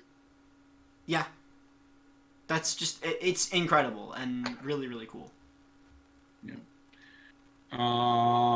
Back Let's to go the back game to in hand. talking about this game, yeah, shall we? Because there's some stuff that has been There are happening. white and green creatures slamming into each other. I don't know. Yeah. I don't really know how to follow Mr. who's Tulip has winning. deployed his board to a point where maybe So, sorry to interrupt. Apparently, Hero's Downfall is bugged and it can't kill creatures. Excuse me? Yeah. that is unfortunate. Yeah, I used it to What? kill some planeswalkers there, and it worked just fine. But now I try to kill a creature with it, and it doesn't work. What are you trying to kill? Any creature. Wh- In this case, it was an Alms Collector, but it wasn't working on anything. That's So can you still get out of the? I mean, I might have just been dead that game anyways. I don't know. I'm sorry to hear that. Okay. Eh. That's unfortunate to hear. If people have it in their hand, I think, what they can do is try to put it on the stack so that the opponent actually sees that they have it, and then we'll just play the game as if Yeah, they no, did. it wouldn't go on the stack. It would let It me pick wouldn't, the... it pick wouldn't the- even let you put it on the stack? No targets? Wow. Wow. It brought up... Yeah, it... It's... Making a clue token. Hey, Arterian. Hmm. Are you still in your game? No, you're watching. No, our game's over. Can you tell me who's winning? I have no Uh, idea. We were talking about professional Magic players, and now I'm like completely lost. No, Mr. Tulip has to be ahead, right? He Right? has more stuff. There is this Doran that is I'm starting to inclined be. to think that Tulip is ahead. Yes, he's got. Let's see what's he got. He's got this got- Murn. He's How got would you Mary, like- yeah. He's drawn a card off a clue. Doran. Probably has scavenging. Bade has this Elspeth Marin, Edric. like nuts. Deathrite Shaman against. Elspeth Edric? Yeah, Bade has Elspeth plus Edric to. The Edric isn't fetch back. that. He can draw some The cards. Edric isn't that impressive on this board state because like none of Bade Warrior's creatures are ever getting through. Except also there's an Doran. Elspeth Knight around What? on the field, which is gonna. Right? Dude, that's awesome. Tulip plays Doran pretty much dedicatedly in every single Abzan deck he plays. I don't really like that with your creatures that have higher power than toughness, but Yeah. it's pretty cool with Marin. guess. Honestly, So. Doran is just super powerful because it can make a lot of your opponent's creatures terrible. Just make him so bad. Thalia Yeah. probably trades with Thalia. Sin Collector gets eaten by the Edric. Yeah, no, Tulip's definitely in command. Marin gets the through. Elspeth is... Not even I mean, worrying about Elspeth either. I agree that the Edric is not impressive normally. The Thalia means that Bade Warrior can actually push creatures through. Yeah, I mean, the other thing is, Thalia doesn't mean that Edric- if Bade Warrior doesn't chump here, he's literally dead. He doesn't have to chump everything though. The Thalias are gonna trade. The Edric is just gonna eat something. Yeah? Edric didn't block at all. Doesn't look like. Marin We're gets gonna 2 block- experience counters. Well, I mean, We're gonna return Thalia to hand, do you think? Yeah, you know what, now I'm looking at it, this game looks pretty much solidly in the command of Mr. Tulip. Mr. Yeah. Tulip can jail something. Probably maybe the Doran It's like because or the Bade Marin. I would assume. Just Like yeah, get you can jail the Marin. Yeah? What's in the grave? Islamic Gaza to make a token. Snapcaster Mage. Alright, cast off the top. okay, alright. Does Red that do Mage. anything though? There's no. We've There is talked no about answer. how Okay, spicy so we've this got an list Ambush is. Viper. Right? Pretty much at length at this point. We've talked about how spicy this list is. Right? Tell me how many instants and sorceries he's running. I can look up the list and tell you. 17 instants and 2 sorceries. That's not. It's not too bad. That's not too bad. Reasonable. It's reasonable. Granted. So, no. Orange chant? Okay. This list is, like, unspeakably spicy. No. I got it. You flash in Snapcaster Mage, and it copies Cloud Shift, so that you can Cloud Shift your Snapcaster Mage and copy a spell. Dawn Charm. Bade Warrior is wanting Dawn Charm. So ops to J What? something, which I'm assuming is gonna be the mirror. Winter Orb! This is probably the spiciest list I've ever seen in my life. Arterian, let me send you this list. He's running Open the Armory, but not Steel Sheeper's Gift. Open the Armory finds Rancor. Well, yeah, just find your auras. Yeah. That might make it. That's fine, actually. Look at how spicy this list is. Doran gets jailed. Bade's got another. He can draw cards. I'm surprised that Doran got jailed. Is he running Jeremy? The tireless trial Yeah. carrier. Yeah. Sorry, I'm sorry. That's a card I've wanted to play, but I cut it for. Hikori Dust Drinker, dude. What? I think that the reason is that those cards are not. Hikori No, Dust they're really Drinker. not that impressive. They're just cool. It's I like it's Hikori. it's Winter Orb, but on a 2/2 I body am aware for of 4 what mana. Hikori does. What Hokori does. That's so ridiculous. Here, let me. Okay. I'm gonna splash to a technical difficulty screen. Give me a second. I gotta crack this open and show you Hikori Dust Drinker. Here we go. I think it's Hokori. Hokori? Yeah, it's Hikori. Dust Drink. It's There is another legend from Kamigawa that's called Hikori, but that's a different card. Look at this absolute spicy masterpiece. No, it's not a masterpiece at all. Eh! I thought masterpieces weren't in this set. Cracks the Alright, clue. So what are we looking at here? So Edric can. Lapse. So depending on how Mr. Tulip attacks, he can just chump everything. Well, not chump everything. He has to eat the Death Red Chump. A Death Red Shaman just doesn't attack. The Death Red Chump doesn't attack, but that opens double blocks. Now he can push the Edric and maybe the Palace Jailer in front of the mirror. Right, because otherwise I he'll don't lose think- Monarch. I don't really care on this board state. I mean, maybe with the Elspeth, yeah. The Elspeth. Well, Bade is the Monarch. Yeah, but he's at 5.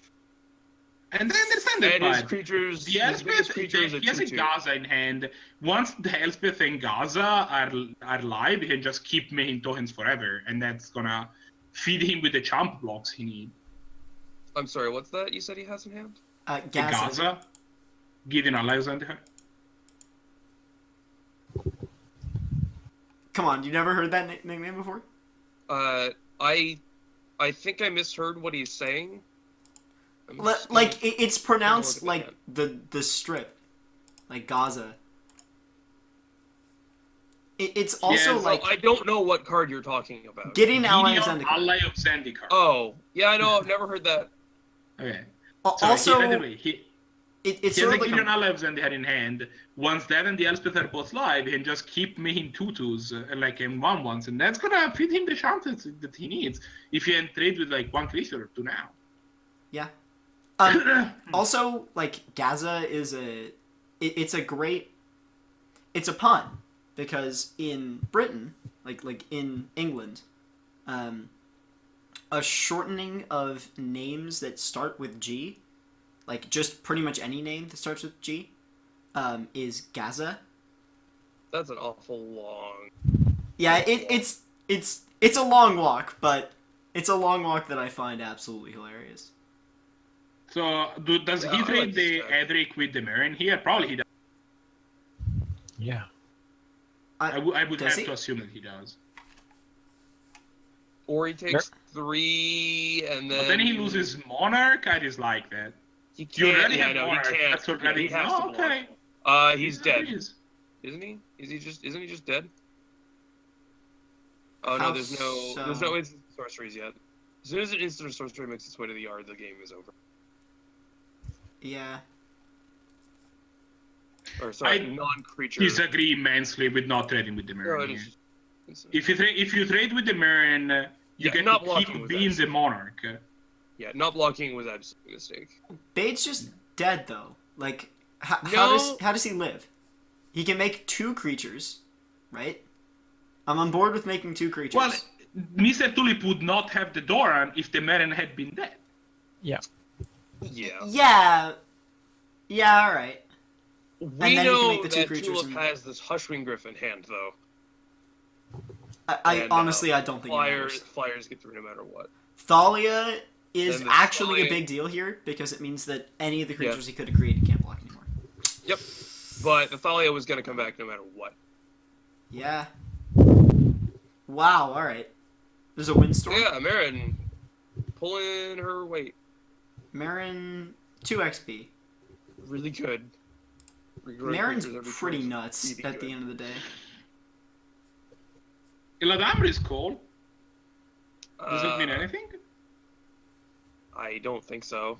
I don't know what you No. can get to deal with. You have to deal with Thalia to play with more creatures. And I don't recall it gets creatures. I mean, if Eladamir's Call could find a Wrath, a Wrath Yes, would be back. Creature Wraths? For 3 He's- mana? He is not running Not Wrath. for 3 mana. I'm not sure how Bade makes it happen here. Yeah, I think this game's over. Nah, this game really still is This over. game's super over. It was pretty absurd. Not gonna lie 1, to 2, you. 3, 4, 5, 6 lethal attackers. Yeah. Yeah, I think honestly, like, not having access. If Bade Warrior does that trade, I think he might still be somewhat live because now he's gonna have 4 blockers. Well, it would only be 3. Because the Edric would die, then it'd be the Palace Jailer, Soldier Token, Ow. and Night token, yeah, okay, that's fair. Regardless, Tulip had the Thalia in hand, which means that he's just always gonna get through. Yeah. Unfortunately. Yep. Well, unfortunately for Bade Warrior, fortunately for Tulip. Well, they trying to steal the Monarch back. had Tulip had the Eladamr Scollastari, he could have Eladamr Saliam. Tulip still does not have Bade He does Warrior's not have a hand. forest, you're right.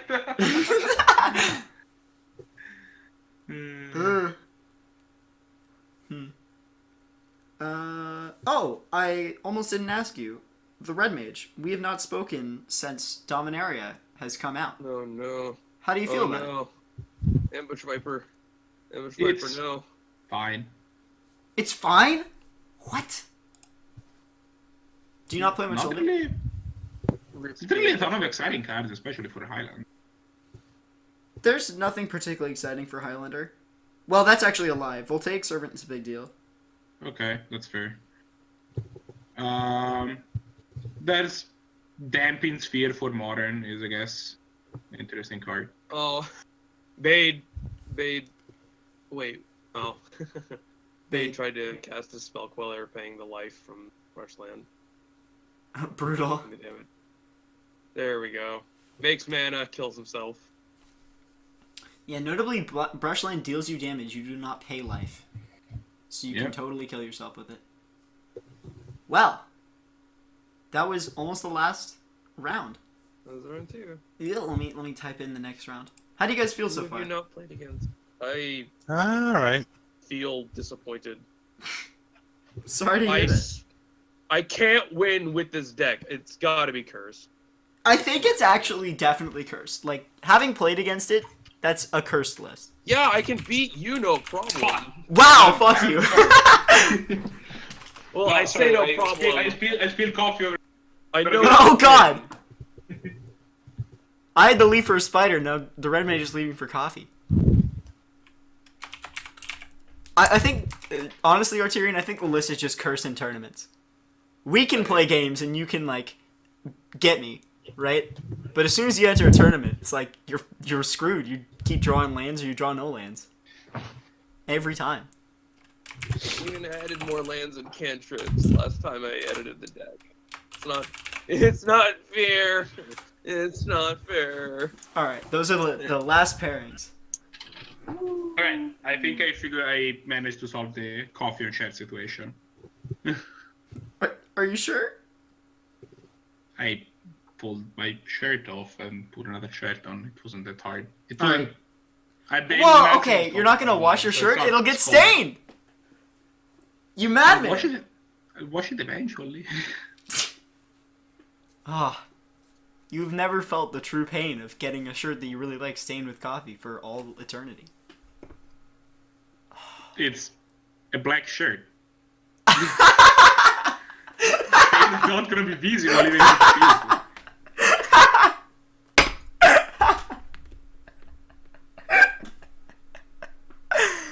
Oh, I'm so sorry. Oh my god. I thank you for your concern. But... let's watch Arterian Legacy and Bade Warrior. Wow. Oh. Goodness gracious, I'm so sorry. I didn't mean to disrespect you there for no reason. Give me the button. Let's go. Alright, we have Arterian Legacy. Back on his Grixis midrange. Have we watched Bade Warrior in all three of our rounds? Maybe. Yeah, we have. But that means we get to see all players. Artier Rain. Nice. And he's on Grixis Control. Alright. Time for episode, 3? 4 of The Red Mage Disagrees. Today we're going to be watching Arterian Legacy playing blue cards. I'm looking forward to this.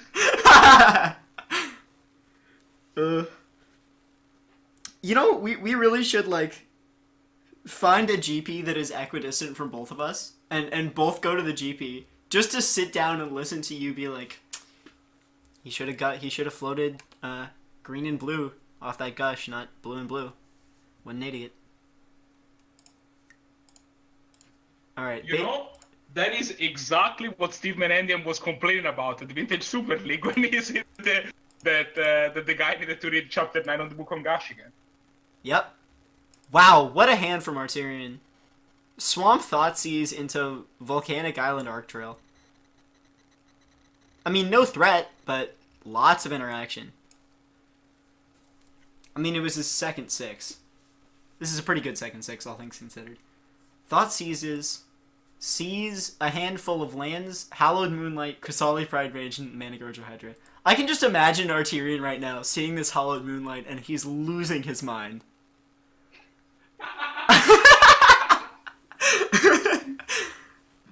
Like I can hear him in my head right now going, "What is this?" What the?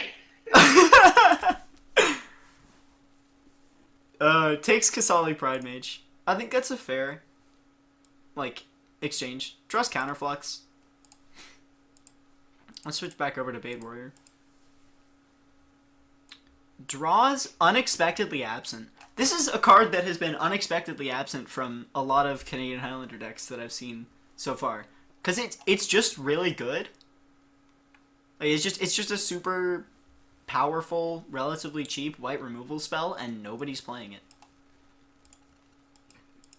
Let's go back to Arterian. Honestly, that to me just signifies that a lot of our players just don't play enough cube. Yeah. Because in cube, people that cube a lot are definitely used to respecting the power of the unexpectedly absent. And it doesn't seriously play in any other format, pretty much. People just see it and think, oh, this is not actually that effective of a removal, it just gets rid of the head temporarily. But you can usually engineer a situation where the head just goes away forever. Either in response to a fetch land. Essentially, it goes away for long enough and it hits non-land permanents that are already on the battlefield. It's like delay, but more expensive, and what you're paying for with all that expense is the opportunity to... What the hell? Oh, he's gonna hit Volk. Nice. His own temple garden? Sorry if I've been a little silent. I decided to put my shirt, to soak my shirt for a little bit because you started, you had me preoccupied. So you just stuck it in a bucket with some water and some soap. Do all Italian households just have like buckets sitting around? I need to mop my floor on occasion.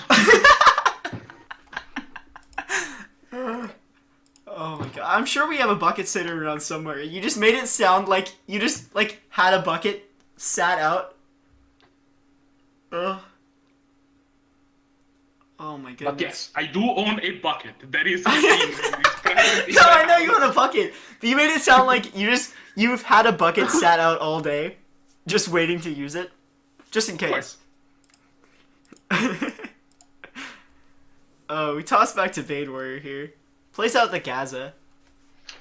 Arterion actually doesn't have any interaction that can kill this Gaza in hand right now. Unfortunately. I mean, he could arc trail it. It feels pretty bad. Next turn, he can electrolyze a thing. Yeah. I mean, Arterion, he didn't have to go shields down for Bade to sneak something in. He just had to not have the correct interaction for the permanent that Bade is trying to play. Oof. This is what happens to Arterion every time he plays. Every time he comes on stream, right? He draws exactly one step off of what he needs. Only on stream, though. Like, if you ever have a casual match against him, he's an actual luck sack. Like, he's a sack full of luck. But as soon as he comes on stream, he's just... It's impossible for him to get anything. Yeah! I don't know how it happens. I don't know how Bade Warrior is going to do anything through this hand. There is an Abrade, the Counterflux, and... The problem is that Arterion he doesn't need to do anything because he already has a Gaza, and the Gaza is just going to win the game. So we're going to see how that works out.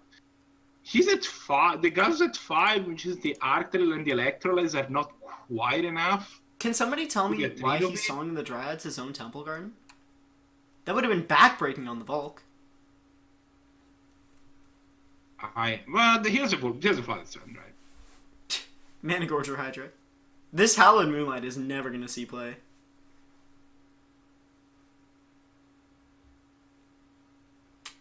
Okay. No, wait. We're maybe this is a Temple deck after all. He's playing Managorge or Hydra. He is playing Managorge or Hydra. I'm not sure why he's zeroing Gaza here.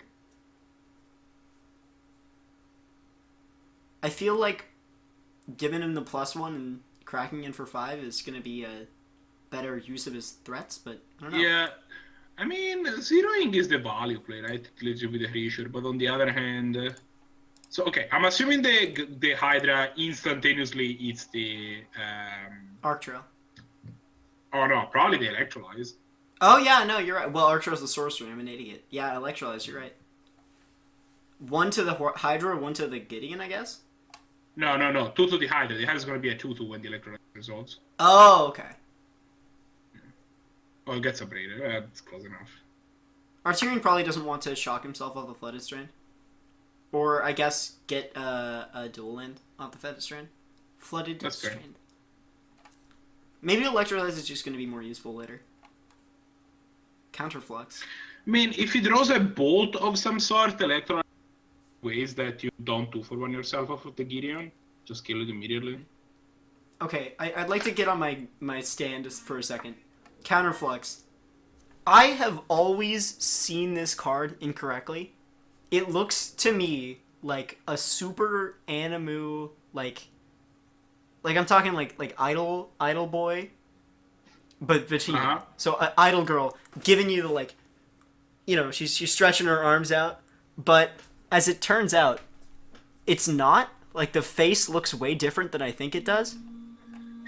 That little speck of hair to me looks like a microphone, which is what's super messing me up. It looks like a K-pop singer with the microphone. To be fair, there is that can be known to have a little bit. Oh. What does Arterion do? No, I see it. No, I'm on board. It's definitely an idol. It's definitely like this is just like she's like doing special effects, like a music video. Oh, yeah. Yeah. No. This is Hatsune Miku's sister. Yeah. It's like there's like some catchy like J-pop type song in the back. Yeah. I'm on board with that description. And the other member of the duo Is who? Is it Staticaster?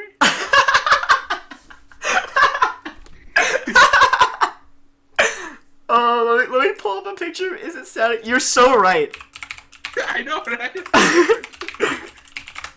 Oh my goodness. All right. Look at this.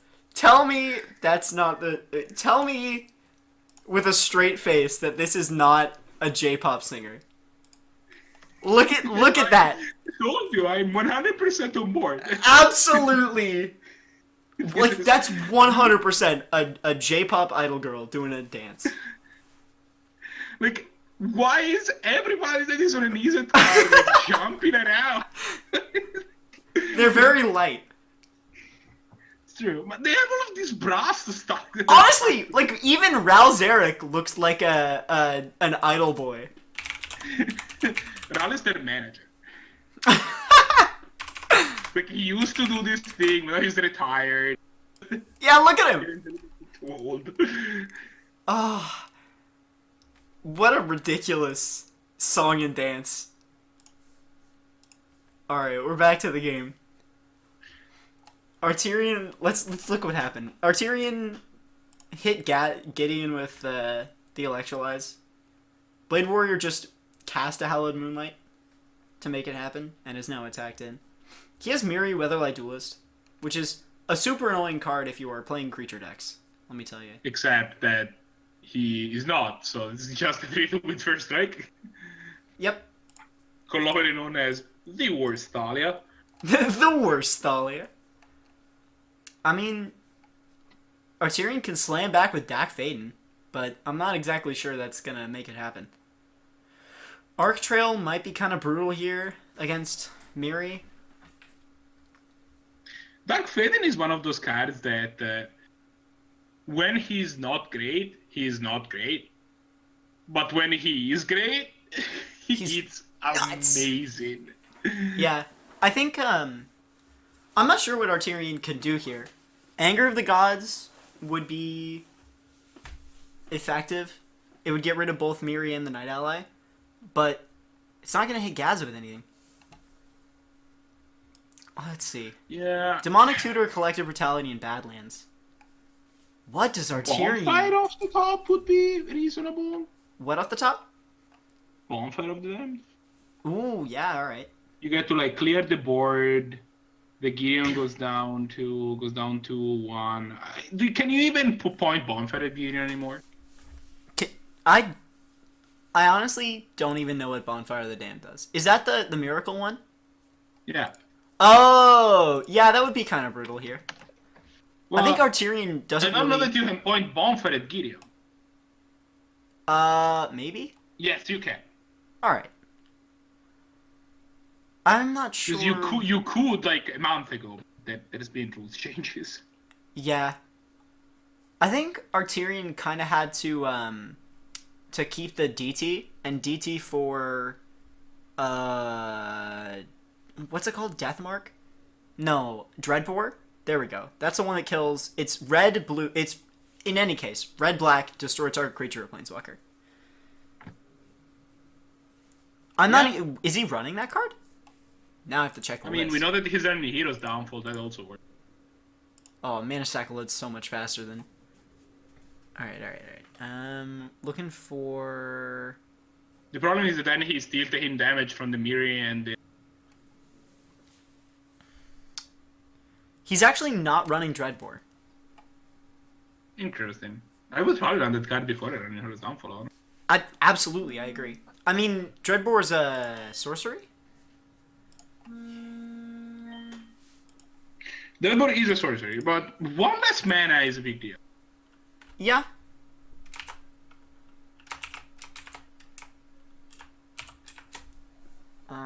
CMC 2. Oracle text destroyed. There's Dreadbore and Terminate. Right. Terminate's the instant that kills a creature and it can't be regenerated. Dreadbore is the one that's a sorcery that kills creatures or planeswalkers. I would definitely be on the Dreadbore plane before I was on the Hero's Downfall plane. Yeah, I would. I mean, I think that Dreadbore and Terminator both should be in Eclipse's control. I think straight up Terminate is just a powerful card. Oh, Sword of Fire, nice. Now the Dark can do something. Oh, hey, yeah. You can steal Sophie. Oh, my goodness. Like, Sophie... There's a really interesting interaction between stealing Sophie. If you steal Sophie while it's equipped to one of their creatures, if that creature cracks in and hits you, you get the Sophie. You get a shock and draw a card. Yeah, you get the shock and draw a card. Which is pretty annoying. Let's see, what instance is he running? He's running Go for the Throat, and I think that Go for the Throat should be replaced with Terminate. He's extremely hard into 3-color, and there's pretty much no reason to be weak to artifact creatures when... Yeah, and honestly, like, 3-color is the boundary where, from what I have seen, if you're in 3 colors, you can still build a very consistent mana base, as opposed... Like, once you get to 4 colors, your mana base starts being a little shaky. Yeah. In 3 colors, you can pretty reliably hit any 2-color combination by turn 2, just because you get every fetch but 1, and all 3 duels in your 3 colors. Yeah. Arterian. So you get to run nine dual.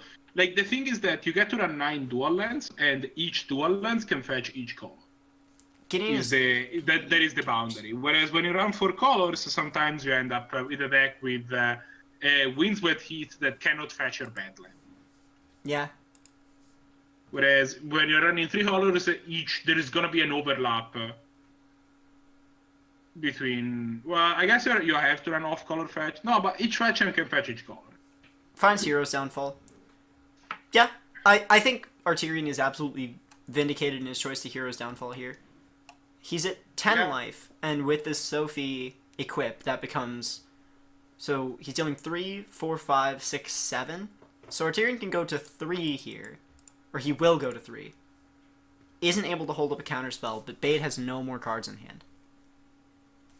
I'm just not sure how Arterian wins. 3, and there's a Sophie on the field. So we'll have to see how that pans out. Yeah. I think it was probably a mistake by Bade not to activate Gideon's -4 at any point.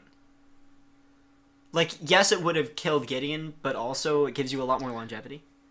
I disagree. Against a control deck, you do not care how good your creatures are. You just care that you have any. Oh, okay. As long as you have a board, you are in the lead.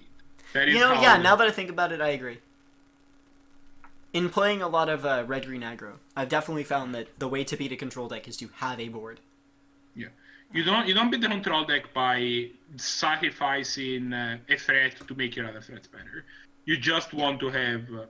because you expect that they're going to 1-for-1 a bunch, right? Like, so... That's their goal, pretty much. Arterian draws Liliana? I mean, I guess, right? That's not good enough. No. He can make Bade sacrifice a creature, and he'll probably sacrifice the Stoneforge, which means that he's just dead here. Yeah, but there's still anything that is carrying a Sophie. Yeah, it's not looking good for Arterian. Well, that was a riveting game 1. Yeah. Oh, this hand from... This is... Okay. I play pretty much exclusively aggro, but when I rip a hand like Bade Warrior's hand right now in mid-range, there is no better feeling. Look at this hand! By the way, you know what's not a tempo card? Brimaz? Coiling Oracle. What? Yeah, it is. a tempo card. Yeah. This card doesn't do anything to further your board. You get an extremely inefficient 1/1, and you grind advantage. This is a mid-range card. Yeah, okay, maybe you're right. What is Arterian's plan here? He's got Maze, which will be annoying. He's got DT. He draws Serum Visions. You know, I would be really grateful is when you click on the switch hands button on the Xmage UI, if there are only 2 players, it just didn't switch hands. ask you to choose from a menu, just what is that just switched? Yeah, that would be really nice. I understand if there are 4 players or something where you're playing Commander, then yeah, you probably want to get the menu, but this is not that. Arterian can DT snap DT, but is it going to be enough?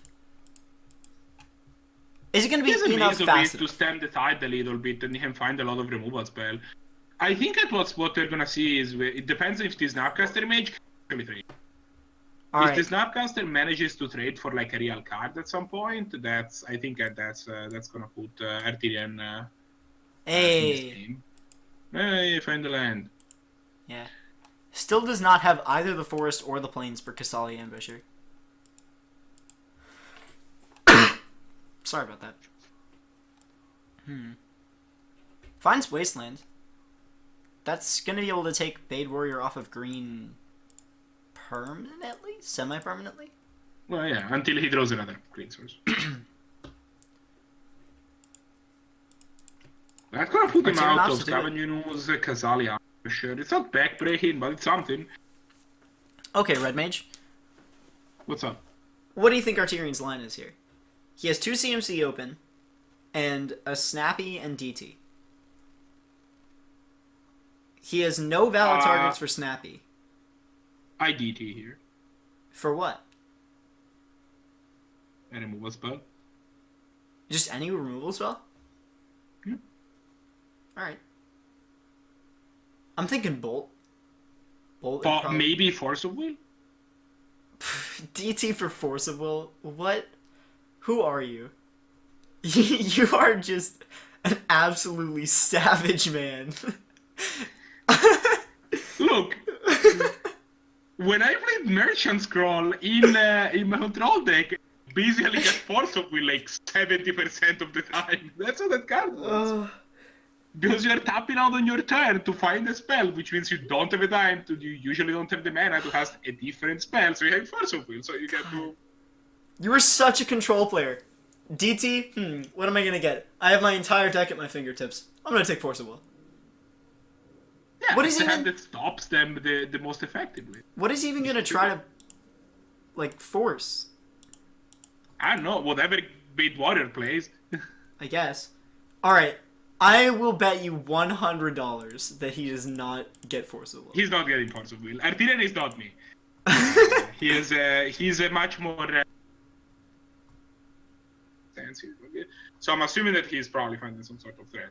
Fatal Push or Bolt would be my pick here. So the other reason that I like not playing. Oh, did he waste a land? Yeah, he wastelanded. Oh, I see. Okay. Which will be frustrating for Bade. Like, don't get me wrong. I'm not sure that. Yeah, he also doesn't have double white anymore, which strengthens his Primas. What did he get? What did he get? JVP. The MVP. I guess sure how much I like. I'm not sure how much I like getting JVP. Mostly because you already have Snapcaster Mage. Now, to be fair to Arterian, I think he is correct in his assumption that he's in a pretty safe spot right now. He has taken Bade Warrior off of green entirely, and so I can understand feeling like he's won himself a turn. and Bade Warrior has been skipping land drops too, so... Yeah. Plays out JVP. Yeah, I don't like playing the Maze of it here. No, yeah. I don't think that's right. Because I think you want to hurry up and resolve this Factor Fiction. Yeah. Now, I think what's interesting here is he's probably going to save the Snapcaster Mage for a Snap DT. Rather than... You can also DT with Jace, though, right? Like, the thing is, You currently have. Ramaz. Can That's I please super see your frustrating. graveyard? Okay, Planesman's Primas can come out. Yeah, okay. I can understand feeling like Arterion won a turn. I cannot understand feeling like he's won 2. Also, why are you not blocking this Corralling Oracle? Scared of mutagenic. That is, I don't know, gut shot? gut shot. Ugh.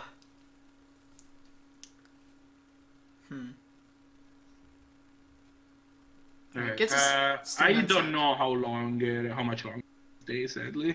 Which Oh. is, I'm a little unhappy about because I also did, I also arrived late, but I might have to scoot soon. That's alright. If you need to scoot, Like a scoot. few minutes. I'll stay for like another couple minutes.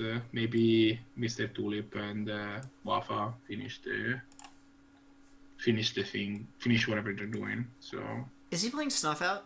I reckon if Arterion was playing Snuff Out, the line here is snap DC for Snuff Out, and then snuff the Bramaz. He's got the 2 swamps for it. 7 back DT. could also be playing Slaughter Pact, which is a little bit maybe more likely. Also not playing Slaughter Pact. Which I think is fair. You probably are not interested in paying a bunch of life for Or free spells. Damnation, yeah, okay. Damnation is a way to clear. Yeah, you know what? clear Actually, you're right there. Damnation is probably the better line. Well, it's not the better line because it kills your Snapcaster Mage, but Angel JVP, if you don't flip no, it. JVP is gonna flip. Alright. Now, I have a question here. Why not flip JVP now to Damnation next turn? That's the plan. You can block Primas and flip JVP. Oh, block and then flip. Oh, that's a hot line. I guess my question is, why wouldn't you flip JVP on your turn? So Because can then get you extra block the activation? Primas and take 3 less damage. Yeah. Is he gonna do it though? Blocks Ramaz with Snappy, blocks Yeah, his this is Soldier. an equivalent line because the Snap is gonna die to Damnation. This is also the line where Bade Warrior immediately realized, oh wait, fuck, he has Damnation. Yeah. Bade has a muddle in hand though. Oh fuck. That's really actually genuinely very bad for Arterion. Muddle and Mixer's gonna invalidate this Wrath. And he doesn't How? have many other options after that. How? Muddle the Mixture, what can Muddle the Mixture get? Oh, he's gonna counter it. with Yeah! It's fair. Muddle and Mixture is not just a 1 blue sorcery. It's not just a 1 blue tutor. So, the thing that he can do actually is play Maze of It. So he's gonna... Cracks me up that as you say play Mazavith, he plays out Sunken Ruins. Okay, fine. JVP... So the thing that I would have liked him to do is, well, I guess that might be the psychic play. So you can slam the Damnation, right? And then if it doesn't work, and your opponent has mana up, so you can maybe think about that it might not work. Baiting If it with doesn't solutions. work, at that point you slam the maze so that your Jace doesn't die, and you Damnation again with Jace next turn. Hmm? And your Jace would only take 2. Yep. Bade Warrior immediately in response spell quells it. Oh my god. That's disgusting because as soon as he removes the spell queller, he's just gonna do it again. Also, what Yeah, on he has the... what? What? Okay, why is he running Muddle the Mixture? I just kind of scanned over that the first time I was reading it. What? That's not a mid-range card or a tempo Like, card. obviously. Ah. What do you tutor for? Hallowed Moonlight. Obviously, I mean, come on. Oh. Bade Warrior is still stuck off of green. Not that it's mattering much, but he is still stuck off of green. So he can't, like, worldly tutor it.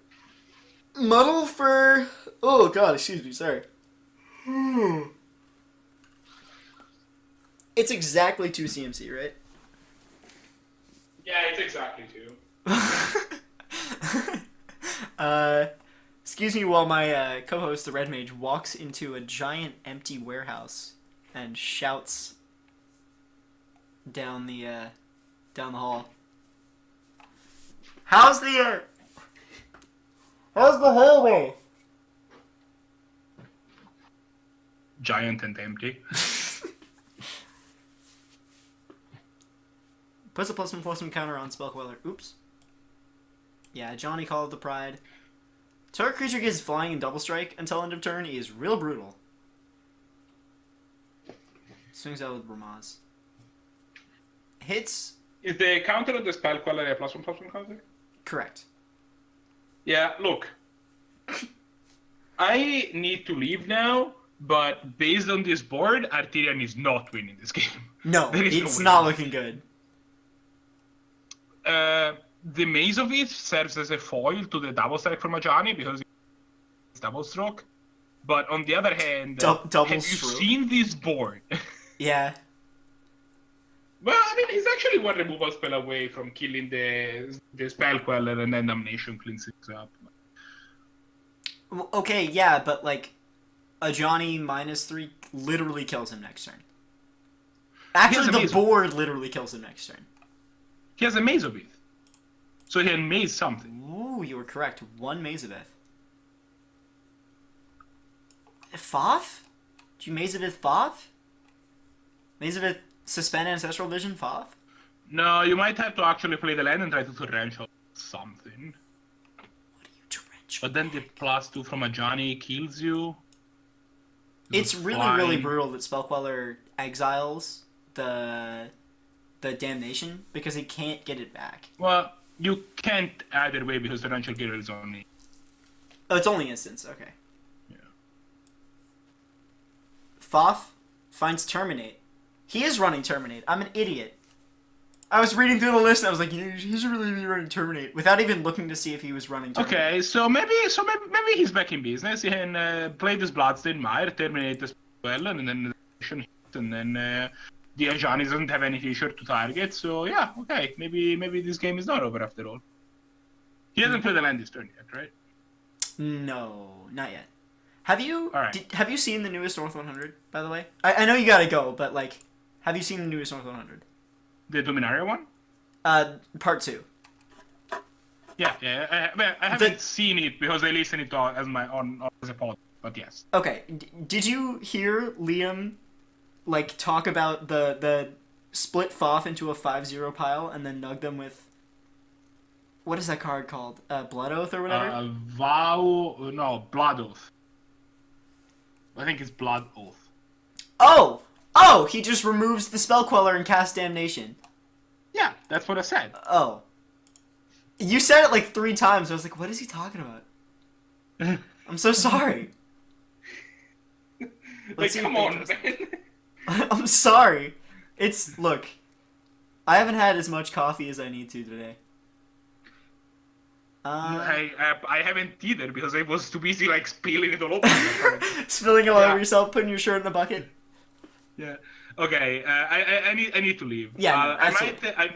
So I need to pick up my roommate from downtown Well, because yeah. Okay. But if I'm back and this is still going, I'm not back in. It's probably gonna take me but I think it's gonna take me like half an hour. So I doubt I will. absolutely. Thank you for your contribution, as usual. I will see you next No week. problem, man. See you later. Bye. Bye. And he's off. Bade Warrior plays out the GT. I'm not sure how I feel about the GT line right now. Maybe he just wants to take up Bajani over and over again. I guess GT is super powerful against creatures. And I guess my feeling is that I would much rather, if I was in Bade Warrior's position, just play out like Skoos or whatever to put the +1/+1 counter on it and threaten lethal the turn afterwards.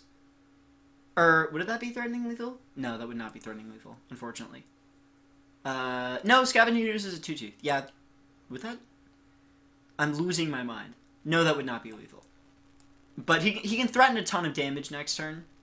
And I feel like that's probably the better line. Draws another planes. Oh, he cannot play Scoos because he does not have blue.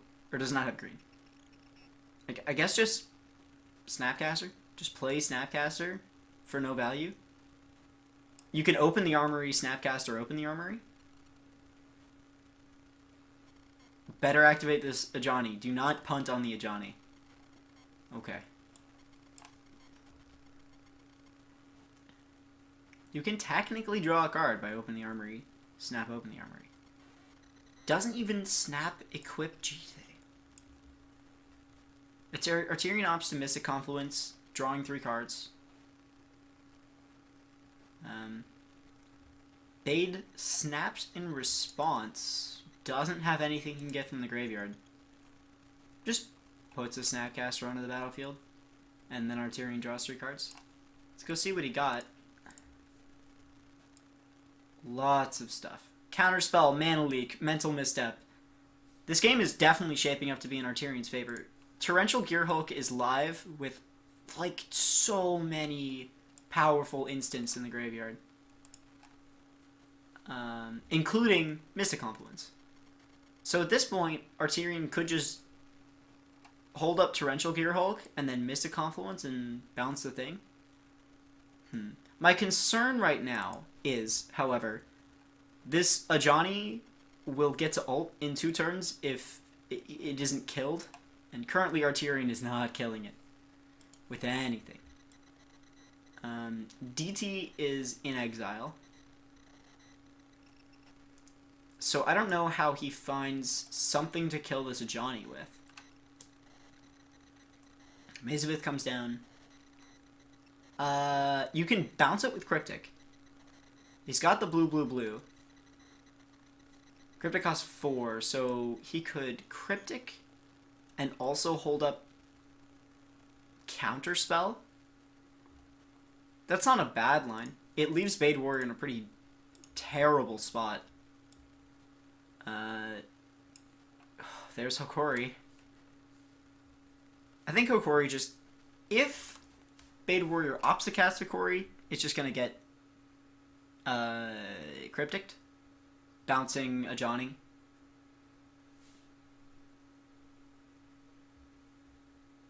Starts combat, swings out. Wandering Fumarole costs too much. Oh, he's just gonna Mazavith. Fair enough. Bade Warrior does have a Muddled Mixture to fight the counter war, but Arterian has the counter spell to the counter spell, if you will. Let's see if Bade tries to cast something. Puts a counter on Snappy.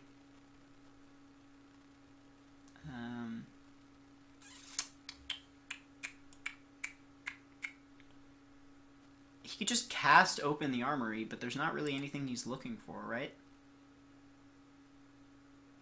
Oh, you can get the thing that makes it things into Song of the Dryads with open the armory.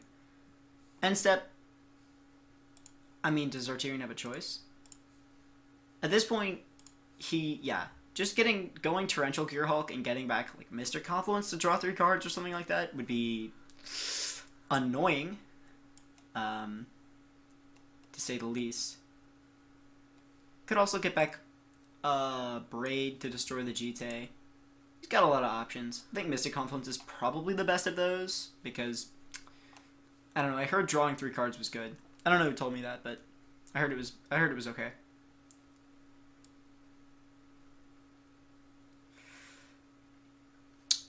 This Mystic Confluence is getting muddled, though. That's super unfortunate for Arterian. He actually doesn't have the... He's 1 mana short of solving that muddle. Super unfortunate. Ancestral Vision takes down again. Well, he's got Cryptic in hand. He draws Cyclonic Rift, which is even more efficient for this purpose. Now he can hold up Cyclonic Rift and Cryptic. Bade Warrior has to chuck a Snappy in the way here, right? Unblocked? Bade, you madman. That was your win condition. What are you doing?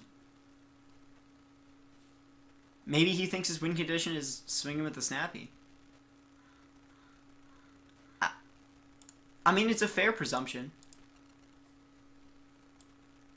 Draws Noble Hierarch. He's been off green since Arterian cast that Wasteland. Oh my god. That was forever ago. Yeah, this is looking real bad for Bade Warrior.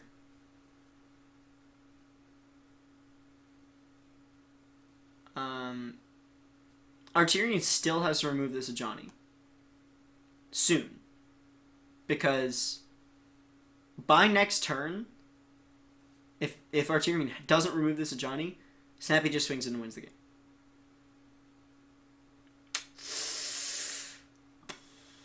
No attacks? Attacks. Gets 2 counters. It's not looking that bad for Bade Warrior here. Got a lot of cards in hand. To be fair, not many being cast. Arterian, tons of counter spells. Cryptic is great interaction, but it's just not... I don't know. He definitely has this Torrential Gearhulk. Outcomes Open the Armory. You probably Cryptic the Open the Armory. Cryptic the Open the Armory, returning like a Johnny to hand, something. Because a Johnny starts with 4, so he can just play out a Johnny and give the Snappy double strike. So you probably just bounce Snappy and counter, and that's what he goes for. Bounces Cheat. Okay. You can still Cyclonic Rift the Snappy here. Oh, never mind. There's a Mazavith. So that's completely meaningless. Oh, Nat draws the Hero's Downfall. Welcome to hell, Johnny. That's really unfortunate. In defense of Arterian playing Hero's Downfall over Dreadbore, Hero's Downfall is an instant. So that's really useful. It costs the same amount of pips, pretty much, but it is an instant. Which makes it a little more valuable. It just swings out with Gearhulk. You know, moments ago, I evaluated Bade Warrior as being in a good spot. I think Arterian is in a significantly better spot. If Bade ever finds green, Arterian's screwed, but Winter Orb, also probably not going to do it. At the end of this turn, Arterian can he overload 6 in a blue? 1, 2, 3, 4, 5, 6, 7. He can overload.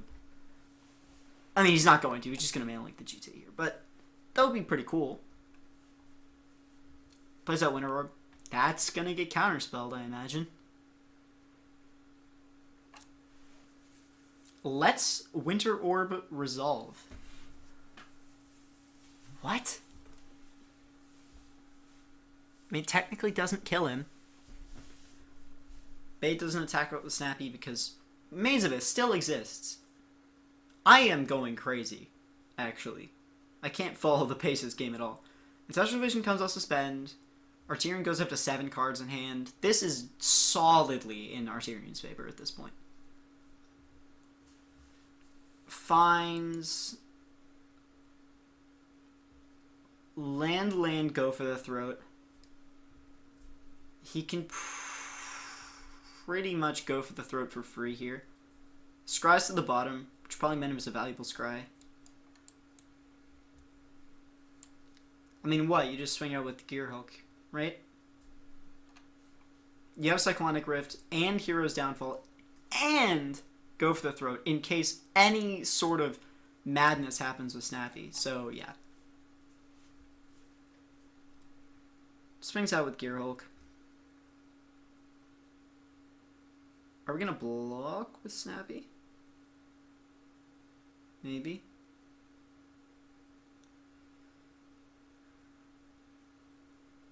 No? Tanking. I think it would be a completely defensible line to block with Snappy here.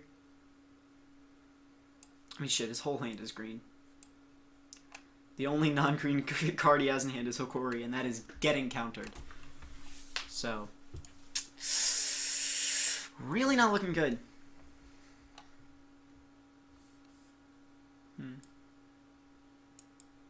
This is a really interesting list that Bade has brought. I think it's spicy. I think it's maybe a little too spicy, if I'm honest with you. But I think it's interesting. It's definitely not a super spiked out list. I'm not exactly sure Bade Warrior would bring this if he was like, I would like to win games. You know. This is probably not the deck that he brings to the $1,000 tournament. But it is certainly really cool. Hallowed Moonlight is certainly a card. I've talked at length about Hallowed Moonlight on the Canadian Highlander Discord before. There's a deck... Oh, sorry, I didn't mean to bop the table there. There's a deck that I see coalescing over several years of Wizards printing cards of... cards, like instants, that have some hate effect and also draw a card. Currently, we have Hallowed Moonlight and I forget what it's called. It's hybrid black blue for an instant that says players can't search libraries this turn, draw a card.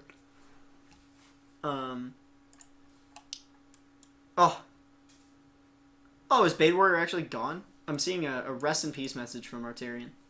Let me pop in there. What happened? I don't know. I think he DC'd. I went to attack and then he stopped talking, and then he took a minute. I thought he was thinking, and then I put a message in the chat asking if he was still there, and then he disconnected. So maybe he's internet mad. troubles is my guess. I mean, maybe. I doubt it. I don't know. This Winter Orb does not seem like the best play from him. No, you've taken him off of green solidly. Yep, and he hasn't drawn one at all, which is unfortunate, but. It's pretty well. brutal. Well, comma, while our friend is returning, the Red Mage had to go. He had to pick up a roommate.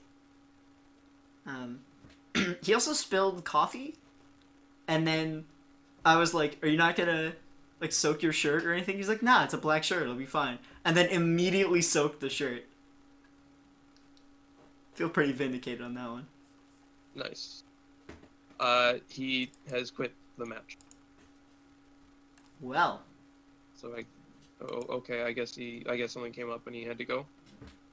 Congratulations. Or he completely disconnected. I guess I win. Let's go. I didn't actually win that game. Curse that broken. That was game 2, and he won game 1. So hey, you're back. Oh, he's back. Hello. What happened? I got disconnected on my computer, so I'm on my phone right now. Ah. Oh, damn. Sorry to hear that. Yeah. It's probably fine. I'll just go ahead and concede. I don't think I was winning that one anyway. Yeah, I mean that was game 1, that was game 2. Well, it was game 2. Yeah, but it's gonna be a while probably before I get back online. So. All right. I mean the good games though. Just gave me, yeah, GG's. Well, it was really fun having you. Oh. Goodbye. Goodbye forever. Goodbye forever. I'll pop a thing in the chat. Bade.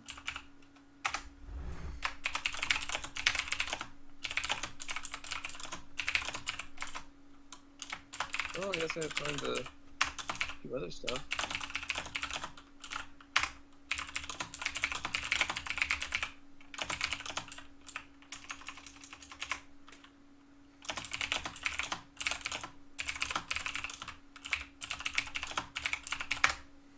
There we go.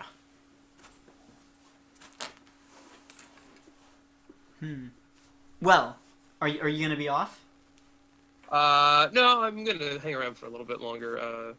I've got but I've got D&D at 6, and I have been offered food Ooh, by stepmother. They had pizza last night, and they have leftovers. nice. Yeah, I was gonna have some pizza of my own tonight, but now I get to eat someone else's pizza. So That's the dream, really. It always tastes better if it's somebody else's. Well, this isn't. What I'll be having is it's something of a local specialty. Oh, really? Well, kinda. This particular version of this pizza, it's a taco pizza. What? From a joint called Eagles Pizza. They are a second store of Villa Pizza, which is out in Johnstown. Eagles is New Albany. And yeah, it's really good. So it's your standard. They have a standard thin crust pizza. It's really flaky and delicious. Then I don't know what kind of sauce they have, but then it's like a spiced hamburger. Spiced? And then What? your standard Mexican cheeses, and they top it with lettuce and tomato, and serve it with sour cream and taco sauce, and it's really good. There's a lot of places that have taco pizzas. Most of them aren't very good. What do you mean there's a lot of places that have taco Okay, pizza? there's like some places I- that have it. Struggle to believe you. That seems like a pretty... That's gotta be a pretty local deal. I don't know how local a thing it is, but there's not too many places I've seen it, but it's like, it's a thing you can find for it. Alright. But most places aren't that great. Hmm. The problem though is reheating it, because you got to take all the lettuce and stuff off.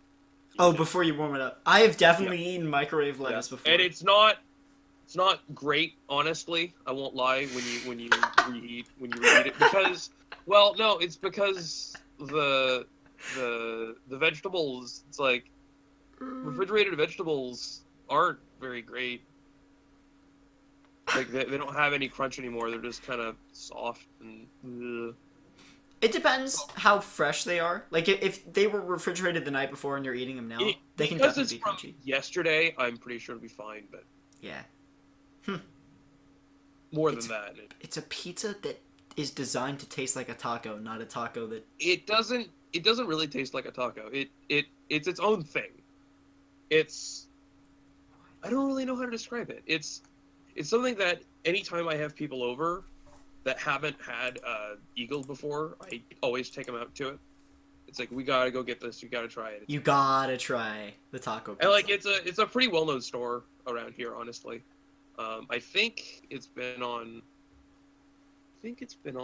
a couple of, at least one show on the Food Network, actually. Ooh. Yeah, I don't remember if it was Man vs. Food, like back when Adam was still on it, or Wait, Man I vs. Food can- is still limping on with Adam off the show? yeah, there's someone else they have, apparently. I don't have cable anymore, so I just kind of get glimpses every now and again when I head over to my dad's. So now it's a different man versus different food. It's some different guy, yeah. But one of the places they went to, actually, there is a place that they went to, I know for sure, in Columbus called Schmidt's Sausage House. What? And it is, yeah, it's an authentic German restaurant out in German Village. Fancy that. By the way, this show is no longer about Magic the Gathering. This is a show we're about still live? local food. Yeah. We're still... Yeah! yeah, they make their own sausages and stuff. And it's really good. And they have cream puffs the size of softballs. Oh, do I sound like I'm live so much that you can't tell the difference? I don't know, you just came in here, so I was like, okay, I guess we're talking now. And I somehow got on about food. How the heck did I do that? Well, you were talking about... Right, 'cause I was talking about dinner. Why was I talking about that? I don't know! Maybe you were hungry? I mean, I am. Oh, I woke up and like 20 minutes later, this thing started. oh yeah, because you're on night shift now. Yeah, I wake up like normally when this thing would start. So I had to wake up a little earlier today. And I stayed up way too late. Oh yeah, no, I've done that both days this week. I'm such an idiot. More about like non-magic So how's our stuff. last match going? Wafa's playing creatures, Tulip's playing creatures. He's got a GT, Let's Wafa's talk got... about magic for a bit. Alright, we got an alms collector that looks like a Balan wandering knight. Yeah. He's got a voice resurgence against Talus Tracker with the GT on it. Tulip's got a Siege Rhino he can't cast. But Tulip's at 5 and has 1 creature. Okay, yeah, this game's over. Probably. This game's probably over. Yeah. I don't know, is it game 3? I mean, I have no idea. I can't tell. No, this is game 1. No, sorry, this is game 2. Game 2. That's unbelievable. Ugh. Well, to talk about more So let's non-magic see. stuff. If It's a game that Tulip is not winning at the moment. I mean, I think you might be in it now. Like, You this is crack how in he with gets Tyler's ahead. Tracker here, right? You crack in with Talus Tracker, you can kill the voice resurgence, you have this 4/4 knight to block the alms collector.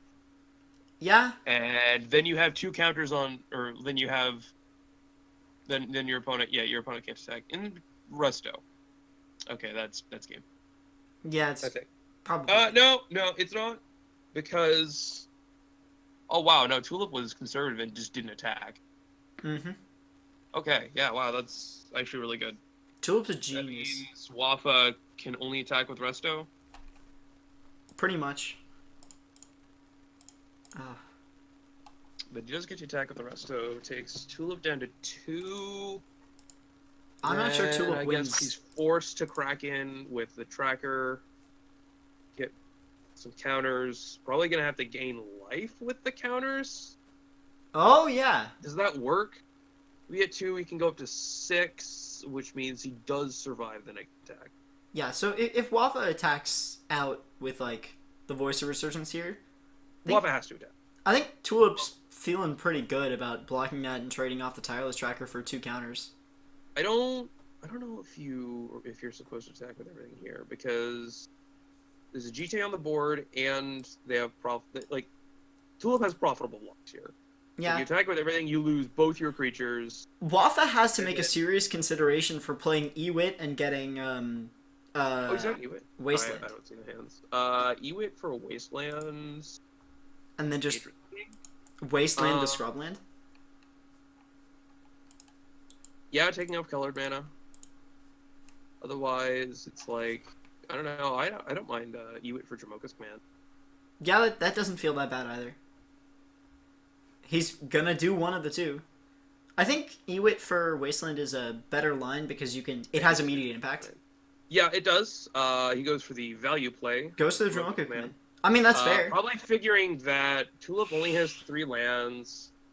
Tulip finds Loxodon on Smiter. Maybe can't do anything super impactful. Smiter is good. It's another creature. Blockers are good. Loxodon Smiter cannot be countered. That is not relevant text in this matchup. No. I just didn't even know what that does he had that have? text on it. Alright, he's got Siege Rhino, which is a castable, a Mom, which does nothing, and an Eldritch Evolution, which can't be cast. So yeah, it's just a Loxodon Smiter right now. Yeah. And with a Loxodon here. No lands, unfortunately. But this 4/4 Knight is definitely going to be... It's a bit of a wall. So is the Smiter, which is also a 4/4. I love these- Double blocks. Double what? Why? That, yeah, no, I don't know why you do that either, because it has 3 power, it just kills both Horrid creatures. misplay. In my opinion. I don't know. I'm not Loxodon sure what Smiter. Waffle was thinking. Like, that was probably a mistake. You just windmill slam the Smiter and then gain life off a GT when he attacks. Yeah. Yuck. Yep, make him attack. Got profitable blocks. I mean, Waff is in an extremely commanding position here. Playing Shalai, Yep. Voice of Plenty. You planeswalkers can Actually- control and other creatures control of Hexproof. Brutal. Actually, Tulip only has to, yeah, that's unfortunate. that means these GT counters can only ever gain life. Yeah. That's fine on this board, given this board state, because it would take so many counters to kill anything, and Tulip's at 2. Unfortunately, that means Resto is going to be a big problem. It's also another flyer, Yeah. which represents lethal next turn. Now, if and- Tulip finds a green source, he can Eldritch Evolution the Loxodon Smiter for, like, Palace Jailer. Yeah. I mean, that's a And bad line, but... Monarchy gets taken, and he can't really take it back. Yeah. Resto's unblocked. Pulls the counters off the GT. Yeah, this is stemming the bleeding here. I You think. should definitely only pull one counter off the GT. Yeah, absolutely. Because you might be able to get value out of pumping a creature. Hmm. It's unlikely, but Tulip's You just can hoping get, to find you can get what it is. land here, So, right? To play Siege right now? land. Mm, I mean, land to play something. 4, 5.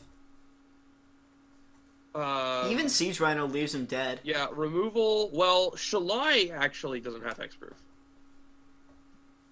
Shalai herself does not have hexproof. Correct. All right, so turns this forest into presumably. I can get any land, right? Yeah, 2 to first land. Presumably gets a dual land of some kind. Yeah, I don't see why not. Hoping to fix mana, make it more likely. Gaia's Cradle. Okay, so plan is to cast Eldritch Evolution.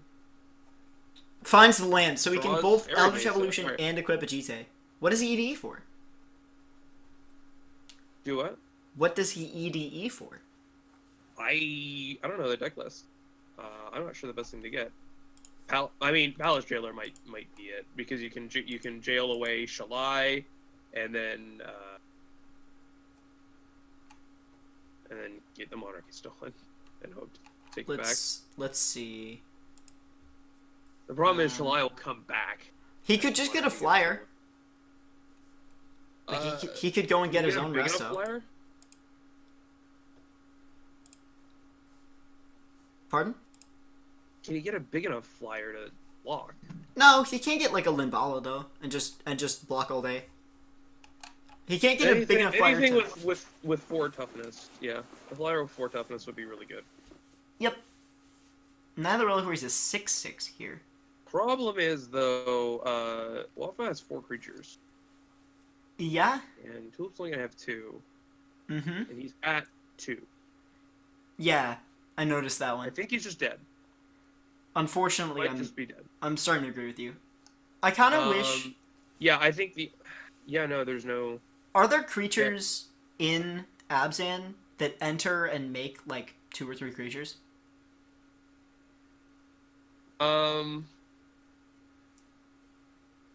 That are good. None that are any good. There's Tristani's Summoner, but that's like 7 mana. Swings in for 4 It with makes the like 4 body. It's like 4 bodies. It's a 1/1 and it makes a 2/2, a 3/3, and I think a 4/4. Tulip goes up to 6 here. It's From other not- runes, Guy's Cradle, Sax, the Smiter. Yeah. Okay. Yeah, he no, can not he can just- block enough to live here. Yeah, being able to cast one other runes is actually really, really good. Yep. Being able to do everything this turn is it's bottom another turn. Right. He probably just gets like either Linvala or Resto. I'm not seeing a great line that goes Palace Jailer. I think you just go. I mean, I forget what's Linvala's stats? Is Linvala also a 3/4? Yep. Then I think you just get Linvala. Yeah. Let's go.